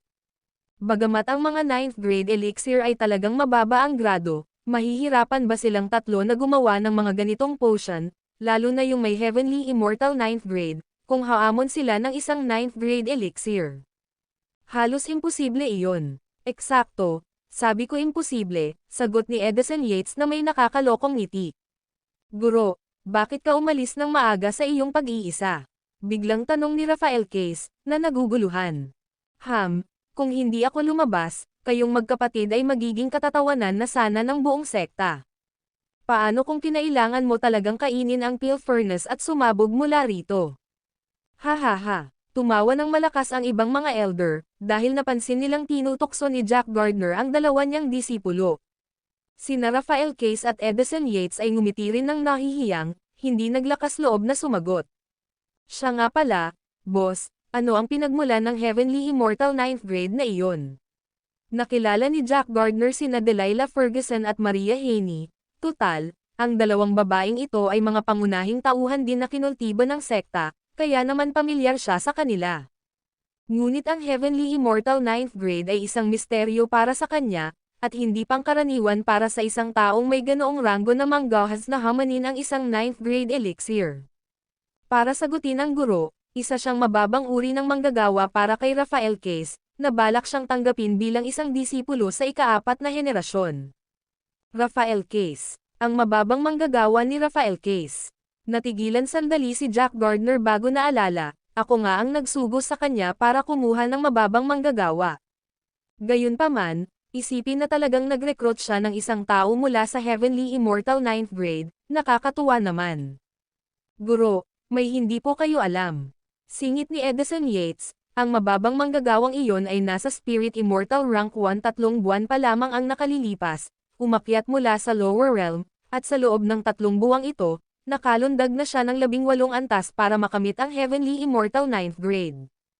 Ano, totoo ba ito? Nang marinig ang mga salita ni Edison Yates, namangha si Jack Gardner. Ang pagtalon sa 18 antas sa loob ng 3 buwan ay parang pagsuway lamang sa kalangitan, isang karakter na may walang kapantay na henyo. Totoo nga ito, ngunit tungkol sa mga pinagbabatayang dahilan, iuulat ko sa iyo mamaya. Naitanong ko na kay Rafael Case ang tungkol dyan. Malakas na sinabi ni Rafael Case, pagkatapos ay nagpatuloy sa pamamagitan ng komunikasyon ng Divine Sense, naaalala ng batang Rafael Case ang iyong kabaitan. Nakamit niya ang grade 2 daloo, at pagbalik niya ilang araw na ang nakalipas, may dala siyang 2 green spirit fruit. Ibinigay niya sa akin ang isa at nais sanang ialok ang isa pa sa iyo. Dahil nag-iisa ka, iniingatan ko rito ang green spirit fruit. Boom! Ano? Biglang napatayo si Jack Gardner. Habang nakatayo siya, lahat ay napuno ng pagkamangha at kalituhan, hindi maintindihan kung bakit, dahil hindi nila narinig ang mensahe ng banal na pananaw ni Rafael Case. Boss, sumama ka sa akin. Umaapaw sa kasabikan si Jack Gardner. Ang dahilan kung bakit niya tinapos ang kanyang pag-iisa kanina ay dahil nahirapan siyang makaraos, hindi niya maunawaan ang mga kinakailangang kaalaman at hindi rin siya makausad, kaya napilitan siyang lumabas. Pero ngayon, nabanggit ng Sect Master na mayroon siyang green spirit fruit. At ito ay isang kilos ng kabanalan sa ama mula sa kanyang disipulo, si Rafael Case. Hindi ba't parang may nagbigay lang sa kanya ng unan noong gusto na niyang matulog? Gamit ang green spirit fruit, makakamit niya ang kaliwanagan at uunlad. Napakalaki ng halaga ng green spirit fruit, 9 na prutas lamang ang nahihinog kada 1,000 taon. Itinuring ng Green Spirit Sect ang mga prutas na ito bilang mga banal na prutas, at lubos na iginagalang ang mga ito. Minsan na niyang hinanap ang prutas mula sa Green Spirit Sect, ngunit tuluyan na nila siyang hindi pinansin. Ngunit ngayon, nakuha na ng kanyang disipulo ang prutas na ito, paano siyang hindi matutuwa? Swoosh! Kinuha ni Jack Gardner ang Sect Master at umalis, habang ang iba ay walang alam sa ginagawa ng Master at disipulo. Naging malungkot ang ekspresyon ng mukha ni Edison Yates. Bilang pangalawang disipulo, tila palaging mas mababa ang pinapaboran ng Sect Master sa kanya, kahit napantay sila sa antas ng cultivation at ranggo ng Peel Master. Palihim pa nga niyang nilinang ang divine skills, sa paniniwalang kaya niyang malampasan ang Sect Master. Gayunpaman, hindi kailanman lubos na nagtiwala sa kanya si Jack Gardner, na sinasabing kulang siya sa katatagan at nangangailangan ng mas maraming karanasan. Ngayong umalis na silang dalawa, tiyak na may ginagawa silang kakaiba sa likod ng iba. Kuwit. Samantala, sa arena, patuloy na inaalagaan ni Delilah Ferguson at Maria Haney ang Peel Furnace, habang si Zayden Newton ay walang imak na nakatitig, tila nababalot ng kasalimuotan ng formula ng alchemy, o posibleng nabibigatan pa, dahil imposibleng subukan ng isang Heavenly Immortal 9th grade na gumawa ng grade 4 elixir. Kaya naman, marami ang naniwala na si Zayden Newton ay tinamaan ng takot. Bumalik si Jack Gardner sa Hall of Light kasama ang Sect Master, pagkatapos ay isinara ang mga pinto ng bulwagan. Pagkasara ng pinto, agad na inilabas ng Sect Master ang Green Spirit Fruit na nakabalot sa gold foil paper at iniabot ito. Ang gold foil paper ang kanyang pambalot, na nilayon upang mapanatiling sariwa ang Green Spirit Fruit. Ang dahilan ng pagmamadali ni Jack Gardner ay upang kumpirmahin kung ito nga ba ay isang Green Spirit Fruit at hindi isang panlilinlang ng kanyang disipulo, kaya mabilis niyang binuksan ang gold foil paper, at lumitaw sa kanyang harapan ang berdeng prutas. Pumikit siya, huminga ng malalim, at saka kumislap ang kanyang mga mata ng may matinding kinang, isa talaga itong Green Spirit Fruit, at hindi basta-basta kundi may pinakamataas na kalidad. Dapat mong malaman na kahit na ang Green Spirit Fruit ay nahihinog kada 1,000 taon, Ang 9 na prutas ay hindi lahat magkakapareho, may malalaki, may maliliit, may mas maganda, at may mas malala, ngunit ito ang pinakamahusay sa pinakamataas na uri, napakahusay na prutas. Kung gayon, guro, ingatan ninyo po ito. Ito ang regalo sa iyo ng iyong disipulo. Nakangiting sabi ng sect master, hindi ko ito itatago para sa iyo. Hahaha, tumawa ng malakas si Jack Gardner, maalalahanin talaga si Rafael Case, hindi naman nasayang ang pag-aalaga ko sa kanya noon. Pero paano niya nakuha ang prutas na ito? Ganito kasi, ikinwento ng sect master ang paliwanag ni Rafael Case, at pagkatapos makinig, tumawa rin si Jack Gardner, sabay kaway ng kamay, lahat ay may mga sikreto. Kung iyon lang ang gusto niyang sabihin, tatanggapin na lang natin kung ano talaga ito. Sino si Jack Gardner? Alam niya agad na gawa-gawa lang ang kwento ni Rafael Case, at kahit ang sect master ay alam na ito ay mali. Ngunit lahat ay may mga sikreto sa mundong ito, at hindi kayang imbestigahan ng isang dalubhasa ang bawat detalye, ito ay isang uri ng hangganan. Noong sila ay mga disipulo pa, mayroon din silang sariling maliliit na sikreto, maging ang mga lihim na pamamaraan ng paglilinang, ngunit hinayaan lang ito ng kanilang mga Panginoon, dahil kung walang personal na mga sikreto, parang maglakad na lang ng hubad ang isang tao sa mundo, na maaaring maging lubhang mapanganib. Basta't ang disipulo ay deboto at may kabanalan sa Ama, sapat na iyon. Kapag malakas ang kanilang mga pakpak, lilipad sila sa kalangitan. Gayunpaman, ngayon ay interesado na ako roon. Yan si Zayden Newton, balikan natin at tingnan natin, sabi niya pagkatapos itago ang green spirit fruit. Kitang-kita sa casual niyang ngiti ang masayang kalooban ni Jack Gardner habang mabilis siyang lumabas ng Hall of Light. Ang video na ito ay edited by Urban Storytelling. Kabanata 999 na naghihintay sa kanya ng mag-isa. Sa totoo lang, ang paggawa ng level 4 elixir ay isang malaking hamon para kay Yusuf Zok nang hindi ginagamit ang Yin Yang Heart Flame. Kung ginamit niya ang Yin Yang Heart Flame, kaya niyang gumawa ng level 4 elixir ng nakapikit, dahil malakas ang kanyang telekinesis, kasama ang Strange Fire Yin Yang, walang problema sa level 4 elixir. Gayunpaman, kasalukuyan siyang nasa isang assessment at hindi dapat ibunyag ang sikreto ng Yin Yang Heart Flame. Hindi ba't sinabi iyon ni Rafael Case? Kung ibubunyag niya ang sikreto ng Yin Yang Heart Flame, kahit ang dekano ng kolehiyo ay maaaring sumugod para agawin ito anuman ang mangyari. Sino ba naman ang hindi magnanasa sa isa sa 9 na kakaibang apoy sa ilalim ng langit? Kaya naman, kinailangang gamitin ni Yusuf Zok ang sarili niyang Heavenly Immortal Fire kasama ang kanyang malaking telekinesis upang pinuhin ang level 4 elixir sa kanyang kamay, at sa gayon, kailangan niyang siguraduhing walang anumang pagkakamali.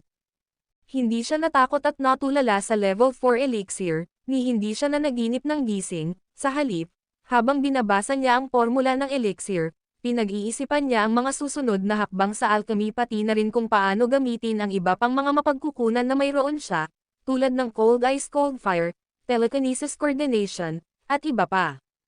Lumipas ang 2 oras, at natapos na ng lahat na painitin ang kani-kanilang mga pagan ng gamot at simulan ng ilagay ang mga sangkap, saka lamang siya huminga ng malalim at iminulat ang kanyang mga mata. Ha? Anong ginagawa mo rito? Pagkamulat pa lang ni Yusuf Zok ng kanyang mga mata, nagulat siya nang mapansin niyang sa hindi malamang oras ay nakatayo si Rafael Case sa likuran niya. Sa wakas ay nakabawi ka na rin, di ba? Umalis ka na, kalahati na ng ginagawa ng iba, at hindi mo pa nga nasisimulang painitin ang pagan mo. Sabi ni Rafael Case, habang humahagulgol sa tawa at iyak. Oh, sige, sisimulan ko ng painitin ang pagan. Agad na lumikha si Yusuf Zok ng isang celestial na apoy, at isang apoy ng celestial immortal level ang pumasok sa peel furnace. Masyadong mahina ang apoy, sabi ni Rafael Case na may nasasaktang ekspresyon. Ang iba ay maaaring nasa golden immortal o lower tier, kaya napakalakas ng kanilang apoy, na nangangahulugang napakaikli rin ng oras ng pag-init ng kanilang pagan. Gayunpaman, si Yusuf Zok ay mayroon lamang heavenly immortal fire, hindi mataas ang temperatura ng apoy, kaya tiyak na mas matagal siyang aabutin kaysa kina Delilah Ferguson at Maria Haney bago mapataas ang temperatura ng pagan. Kasabay nito, hindi lamang si Rafael Case ang nagpakita ng pagkabalisa, lahat ng mga nanonood kay Yusuf Zok ay nawalan din ng imak. Dahil mahina ang apoy at nagsimula na ito pagkalipas ng 2 oras pagkatapos ng lahat, anong klaseng elixir ang sinusubukan niyang gawin? Hindi mo pa sinasagot ang tanong ko kung paano ka napunta rito. Tila walang pakialam si Yusuf Zoc sa sarili niyang mahinang apoy at abala lang sa paggawa ng maraming bagay, inaasikaso ang Pagan habang nakikipag-usap kay Rafael Case. Umalis na ang Panginoon sa pag-iisa. Ngayon lang, tinawag niya ako sa mga pwesto para sa isang papuri at paghihikayat, at binigyan pa niya ako ng ilang elixir. Tapos pinapante niya ako para tingnan ang kalagayan mo, para makagalaw-galaw ako sa field, pagmamayabang ni Rafael Case. Naiintindihan ko, napagtanto ni Yusuf Zoc. Ito ang impluwensya ng Green Spirit Fruit. Kaya mo ba? Nag-aalalang tanong ni Rafael Case. May takdang oras ba? Nag-isip sandali si Yusuf Zoc bago nagtanong. Sumagot si Rafael Case, walang tiyak na limitasyon sa oras, ngunit kadalasan, ang pagtatasa ay natatapos sa pagtatapos ng umaga. Kung gayon, wala nang magiging problema, maaari ka nang umalis, magsasagawa ako ng kaunting oras, nakangiting sabi ni Yusuf Zoc, pagkatapos ay ipinagpatuloy ang pagpapainit ng Pagan. Tumalikod si Rafael Case at umalis. Alam niyang mas may kakayahan ang nakababata niyang ito kaysa sa kanya, kaya ang presensya niya rito ay magiging hadlang lamang. Pagkalipas ng 1 pang 2 oras, nagsimulang umalangaw-ngaw ang plaza kasabay ng sunod-sunod na tunog ng pagbukas ng mga Pagan, paminsan-minsang mga bulalas, at maging ang palakpakan mula sa mga manonood sa labas. Maraming kandidato para sa level 1 elixirs ang unti-unting nakagawa ng kanilang mga nilikha. Ang ilan ay gumawa ng isang tableta, ang iba ay 2, ang ilan ay gumawa ng mas mababang antas ng mga produkto, ang iba ay mas mataas ang antas, ang ilan ay gumawa lamang ng isang buga ng hangin, at ang iba pa ay naging sanhi ng pagsabog ng kanilang mga peel furnace, bukod sa iba pang mga resulta.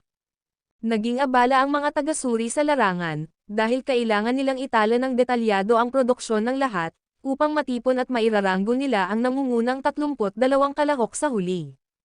Wow! May nakagawa ng level 3 elixir. Isa na namang henyo. Sa isang sulok ng plaza, isang kandidato ang naglabas ng level 3 elixir, at ilang proctor ang sumugod palapit, maging ang mga kilalang tao sa mga stand ay nagsimulang pumalakpak. Pagsapit ng tanghali, ang bilang ng mga kandidato ay nabawasan na lamang sa iilan sa unang 2,000 kandidato, at mga 10 na lamang ang nagpatuloy. Siyempre, hindi pa tapos ang 3 gumagawa ng level 4 elixir, pero sina Delilah Ferguson at Maria Haney ay papalapit na sa yugto ng paggawa ng gamot. Nakita ng mga manonood ang 2 na paulit-ulit na gumagawa ng mga senadoryas ng kamay at paminsan-minsang pagbigkas ng mga talata mula sa Peel Scripture, na nag-iiwan sa mga manonood na napanganga. Pagkalipas ng kalahating oras, silang 3 na lang ang natira sa bukid, habang sina Delilah Ferguson at Maria Haney ay malapit ng kumuha ng kanilang mga tableta mula sa Pagan. Gayunpaman, si Yusuf Zoc ang nagpapainit pa rin ng kanyang Pagan. Tila hindi nagmamadali si Jack Gardner, habang pinagmamasdan ang 3 batang ito ng may matinding interes. Labas, kasabay ng isang putok, habang matamang pinapanood sila ng lahat, biglang sumigaw si Maria Haney at malakas na hinampaz ang peel furnace. Bumukas ang takip, at isang mapula-pulang potent blood pill ang lumabas mula sa loob. Isang tableta ang lumitaw, ito ay nabuo na. Isang pang-4 na antas na potent blood pill, isang henyo nga. Tumayo ang pangalawa at pangatlong henerasyon ng mga disipulo sa mga pwesto, maging si Jack Gardner ay tila naantig. Ang pagtatasang ito ay nagdulot ng maraming sorpresa, sa hindi inaasahan, isang kandidato ang nakapag-imbento ng isang pang-4 na antas na elixir. Para maintindihan, hindi nila sistematikong pinag-aralan ang sining ng alchemy, walang mga guro o sikat na tagapayo na gagabay sa kanila, at kulang pa sa karanasan sa paggawa ng mga elixir, kaya ang kakayahang makagawa ng isang pang-4 na antas na elixir ay nangangahulugan na sa hinaharap, tiyak na magiging isang walang kapantay na peel master siya, na may walang limitasyong mga nagawa. Nanatili ang babaeng ito, boss. Pangalawa, pangatlo, pang-4, sino sa inyo ang may gusto sa kanya? Sabi ni Jack Gardner, ang mga mata ay nagniningning sa pananabik. Ano, ibig ba siyang tanggapin ng guro bilang isang ikatlong henerasyong disipulo? Nagulat ang 4 na pangalawang direktor. Ang pagtatasa na ito ay upang mag-recruit ng mga disipulo mula sa ika-4 o ika-5 henerasyon, at lahat ng 32 kandidato ay itatalaga kay Rafael Case at sa iba pang mga disipulo mula sa ika-3 henerasyon. Ngayon, ang ibig sabihin ni Jack Gardner ay gawing ika-3 henerasyon na disipulo si Maria Haney. Malaking bagay ito, ang pagiging isang ika-3 henerasyong disipulo ay nangangahulugan na agad siyang magpapaangat sa isang henerasyon sa katayuan. Ibig sabihin, ang ibang mga kandidatong sumali sa kompetisyon ay tatawagan siyang Marshal Uncle kapag nakita siyang muli. Gusto ko siyang panatilihin, sabi ng pang-apat na kapatid, na kilala rin bilang Grant Rocha, ang pang-apat na disipulo ng direktor. Mabilis siyang tumayo at yumoko kay Jack Gardner. Tumanggo si Jack Gardner at sinabing, "Mabuti, kung gayon ay tuturuan mo siya. Alagaan siyang mabuti, sa pamamagitan ng masaganang paglalaan ng mga mapagkukunan." "Oo, masigasig siyang linangin ng disipulo," sagot ni Grant Rocha habang tinatanggap ang utos. "Bilasan ninyong lahat, tingnan ninyo," binuksan na rin ni Delilah Ferguson ang kanyang pagan. Sa sandaling iyon, ipinalakpak ni Delilah Ferguson ang kanyang mga kamay sa pagan ng Pildores. Bumukas ang takip, at lumabas ang dalawang kumikinang na potent blood pills. His, nang makitang ang isang hurno ay nakagawa hindi lamang ng isa kundi 2 elixir, maraming mga disipulo ng ika-3 henerasyon ang hindi napigil ang mapasinghap. Napakalakas talaga ni Delilah Ferguson, kung kaya niyang gumawa ng 2 tableta, ano ang ibig sabihin nito tungkol sa kontrol niya sa apoy sa loob ng peel furnace? Haha, mahusay, mahusay. Tunay ngang sisikat ng maliwanag ang kinabukasan ng landas ni Jimmy Campbell sa alchemy. Pangalawa, mula ngayon ay tuturuan mo si Delilah Ferguson, at syempre, tatanggapin ko rin siya bilang isang rehistradong disipulo, sabi ni Jack Gardner nang may masayang ngiti. Si Delilah Ferguson ay isang henyo na may talentong demonyo at sikat na sa iba pang 5 kolehiyo. Isa rin siyang rehistradong disipulo ng direktor ng 5 kolehiyo, kaya dito rin siya ipagkakaluban ng titulong rehistradong disipulo. Opo, salamat po guro. Ibig sabihin ba nito ay tapos na ang kompetisyon sa alchemy ngayon? Masayang tanong ni Edison Yates. Nang marinig ang mga salita ni Edison Yates, marami ang tumingin sa direktor ng kakaiba dahil sa mga nakaraang araw ng pagtatasa, alam ng lahat na si Zayden Newton ay kabilang na sa lahi ng direktor. Gayunpaman, pinapainit pa rin ni Zayden Newton ang kanyang pagan. Siya na lang ang natitira sa buong arena, kaya inaasahan ba nilang hihintayin siya? Bago pa makapagsalita ang direktor, si Elder Luke, na nakaupo sa pulpito, ay tumawa at sinabing, "Hindi naman pwedeng matapos to, di ba? May isang kandidato pa rin na hindi pa tapos. Sa pagkakaalala ko, walang limitasyon sa oras para sa mga pagtatasa ng alchemy sa Alchemy College. Kung may hindi pa tapos, paano ito matatapos?" "Oo nga, dapat tayong maghintay," sabi ng direktor, habang sumusulyap kay Jack Gardner. Sa sandaling iyon, napatawa si Jack Gardner at tumango. Ayon sa mga patakaran, kung may hindi pa tapos, natural lang na hindi pa tapos. Kahit ang mga taga-suri ay hindi dapat umalis sa pinangyarihan. Kaya abangan natin, tingnan natin kung kailan siya matatapos. Malamig na sinabi ni Edison Yates, "Guro, hindi po niya matatapos. Naghihintay lang kaming lahat sa kanyang kahangalan." Katawa-tawa ito. "Master, Grandmaster, Second Marshal Uncle, lahat ng Marshal Uncle, Elders, ako ang pinakakilalang si Zayden Newton. Siguro kaya niya itong gawin. Noong lower realm, isa siyang Peelmaster, kaya sana bigyan mo ng pagkakataon si Zayden Newton." Nahihiyang sabi ni Rafael Case habang naglalakad sa ilalim ng mga upuan, pinagpapawisan ang noo dahil hindi makatuwiran na hilingin sa lahat na maghintay lang kay Zayden Newton. Kung matatapos niya, kakainin ko ang peel furnace niya." Galit na sagot ni Edison Yates, sabay tingin kay Rafael Case ng matalim. Hindi nang ahas si Rafael Case na sumagot kahit isang beses, walang paraan para harapin niya si Edison Yates. Ang video na ito ay edited by Urban Storytelling. Kabanata 1000 lahat ng 5 ay may pinakamataas na kalidad.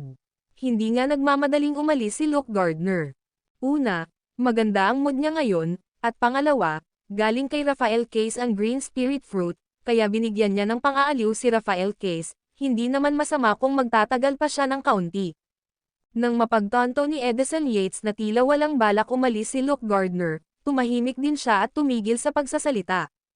Gayunpaman, ang hindi inaasahan ng sinuman ay ang pagiging masyadong matagal ni Zayden Newton. Ginugol niya ang buong hapon sa pagpapainit ng peel furnace. Noong una, medyo interesado si Luke Gardner, ngunit habang dumidilim na, dumilim din ang kanyang ekspresyon. Nakaalis na ang ilang elder dahil hindi sila taga-Alchemy College, kaya hindi nila maaaring patuloy na pagbigyan ang isang simpleng heavenly immortal dito. Gayunpaman, naroon pa rin ang lahat ng mga taga-suri. Guro, aalis muna ba tayo at iiwan na lang natin si Rafael o ang ilang ikatlong henerasyong disipulo para mga siwa sa pagsusulit? Napilitan si Zhang Xing na imungkahi na umalis, dahil hindi angkop para sa kanila, na mga matataas na opisyal, na samahan ang isang menor de edad na heavenly immortal na hindi man lang makagawa ng level 4 elixir.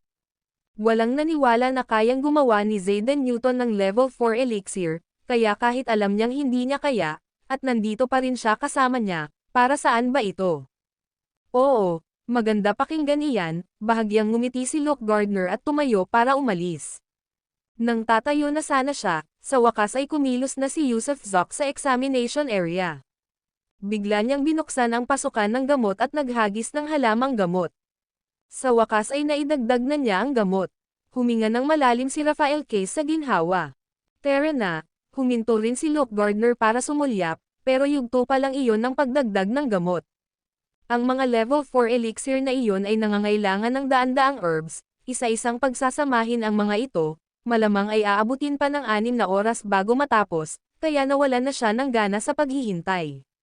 Gayunpaman, habang tinatahak niya ang kanyang pangalawang hakbang, naglagay si Yusuf Zoc ng isa pang halamang gamot sa peel furnace, na sinundan ng pangatlo at pang-apat.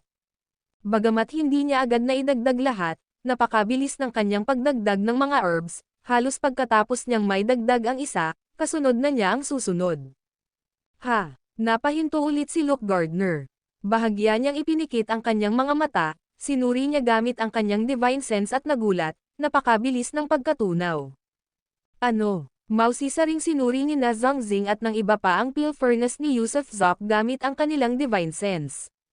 Sa sandaling pumasok ang kanilang divine sense sa peel furnace, nakita nila na sa sandaling ihagis ni Zayden Newton ang mga halamang gamot sa peel furnace, agad itong natunaw at pagkatapos ay minanipula ng divine sense ni Rafael Case upang gamulong at magbanggaan sa loob ng furnace.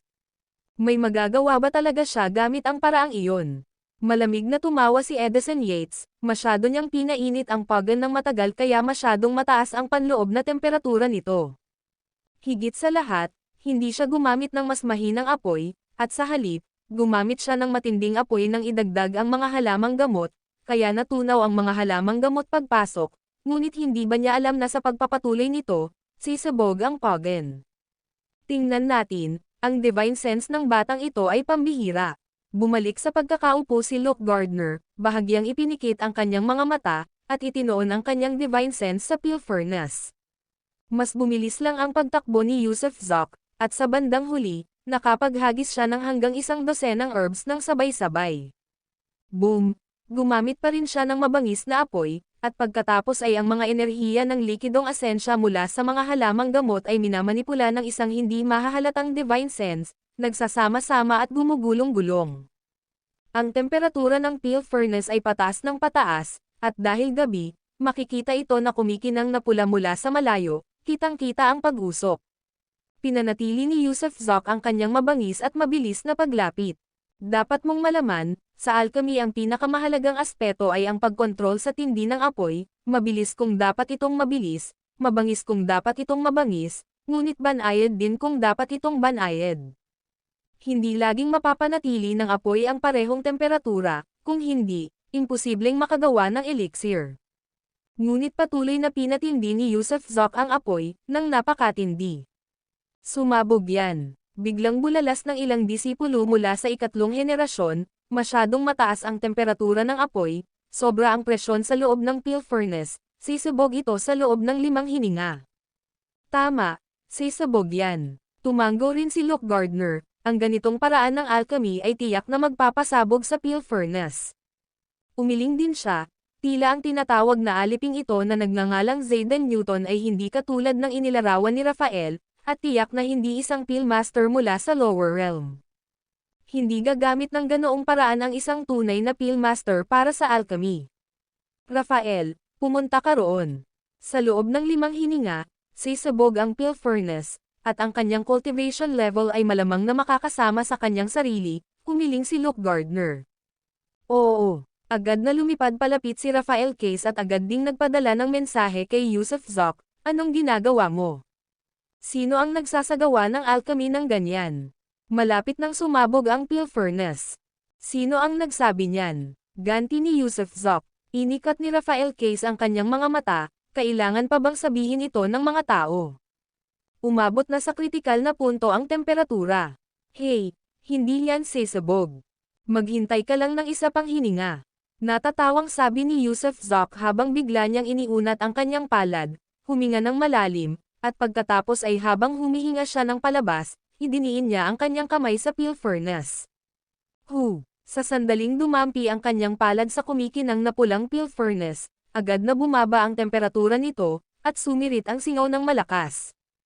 Ang mas nakakagulat pa ay ang matinding init ng Peel Furnace ay bumagsak ng diretso.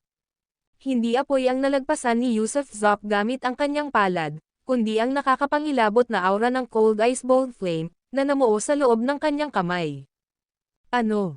Hindi sumabog. Nagulat ang mga nanood, nagtataka kung anong paraan ang ginamit ni Zayden Newton para mapigilan ang pagsabog ng Peel Furnace. Mukhang naglabas siya ng isang pagsabog ng nakakakilabot na aura. Malakas na bulalas ng isang disipulo sa ikatlong henerasyon. Pero kapag nagtagpo ang matinding lamig at matinding init, dapat magdulot iyon ng pagsabog, sabi ng isa pang tao. Sa katunayan, isang malaking bawal sa alchemy ang paggamit ng malamig na tubig para mabawasan ang temperatura. Kaya rin hindi kayang magsagawa ng alchemy ang mga taong may konstitusyong nakabase sa tubig. Kung gayon, mayroon bang makapagpapaliwanag kung bakit hindi sumabog ang kanyang Peel Furnace? Sa puntong ito, ibinaling ng lahat ang kanilang tingin kay Jack Gardner, dahil ito ang dalubhasang instructor. Perpektong kontrol. Huminga ng malalim si Jack Gardner at ipinahayag, isa na namang henyo. Kahit na wala pa siyang nagagawang anumang tableta, hayaan mo siyang sumali sa ating Alchemy College bilang isang disipulo ng ika-4 na henerasyon. Ano ang perpektong kontrol? Tanong ng lahat, nagtataka. Ang walang kapintasang pagsasama ng matinding temperatura kasama ang Divine Sense Telekinesis. Isa talaga siyang promising na talento. Buntong hininga ni Jack Gardner, at dagdag pa, sa kasamaang palad, hindi niya kayang buuin ang elixir. Pagkatapos magsalita, tumayo siya at nagpatuloy sa paglalakad palayo. Sa kabila ng perpektong kontrol ni Zayden Newton, hindi pa rin niya magawa ang elixir, dahil natukoy ng kanyang karanasan na ang asensya ng mga halamang gamot ay hindi maaaring pagtibayin. Nang marinig ang mga salita ni Jack Gardner, naunawaan ng lahat na si Zayden Newton ay may pambihirang kakayahan, ngunit wala pa rin siyang gaanong karanasan para magtagumpay sa pagbuo ng elixir. Gayunpaman, nang makahakbang na si Jack Gardner ng 3 o 4 na hakbang, biglang isang malakas na putok, ang sumabog mula sa lugar ng pagsubok, at sumabog ang Peel Furnace ni Zayden Newton. Hindi sumabog ang pagan noong nagpapalitan ng init at lamig, ngunit sumabog ito nang maging matatag ang temperatura nito. Anong sitwasyon ito? Dahil dito, muling inilabas ng lahat ang kanilang banal na pananaw. Swoosh! Sa gitna ng pagkalito at pagkamangha ng lahat, habang ginagamit nila ang kanilang Divine Sense, si Zayden Newton ay pumailan lang pataas, sumugod sa sumasabog na Peel Furnace sa itaas, at sa isang mabangis na pag-agaw ng kanyang kamay, ay kumuha ng 5 pulang potent blood pills. Ano iyon? Nakakita talaga ako ng 5 pulang elixir. Ito ang potent blood pills, 5, nakita ko rin. Diyos ko, paano ito posible? Imposible talaga ito. Swoosh! Habang tulala ang mga taong iyon, mabilis na lumipad palapit si Jack Gardner at sa isang malakas na pag-angat ng kanyang kamay, sinipsip ang 5 elixir na kakakuha lang ni Yusuf Zok. Lahat ng 5 ay nasa pinakamataas na antas. Nanlaki ang mga mata ni Jack Gardner sa gulat, hindi makapaniwala.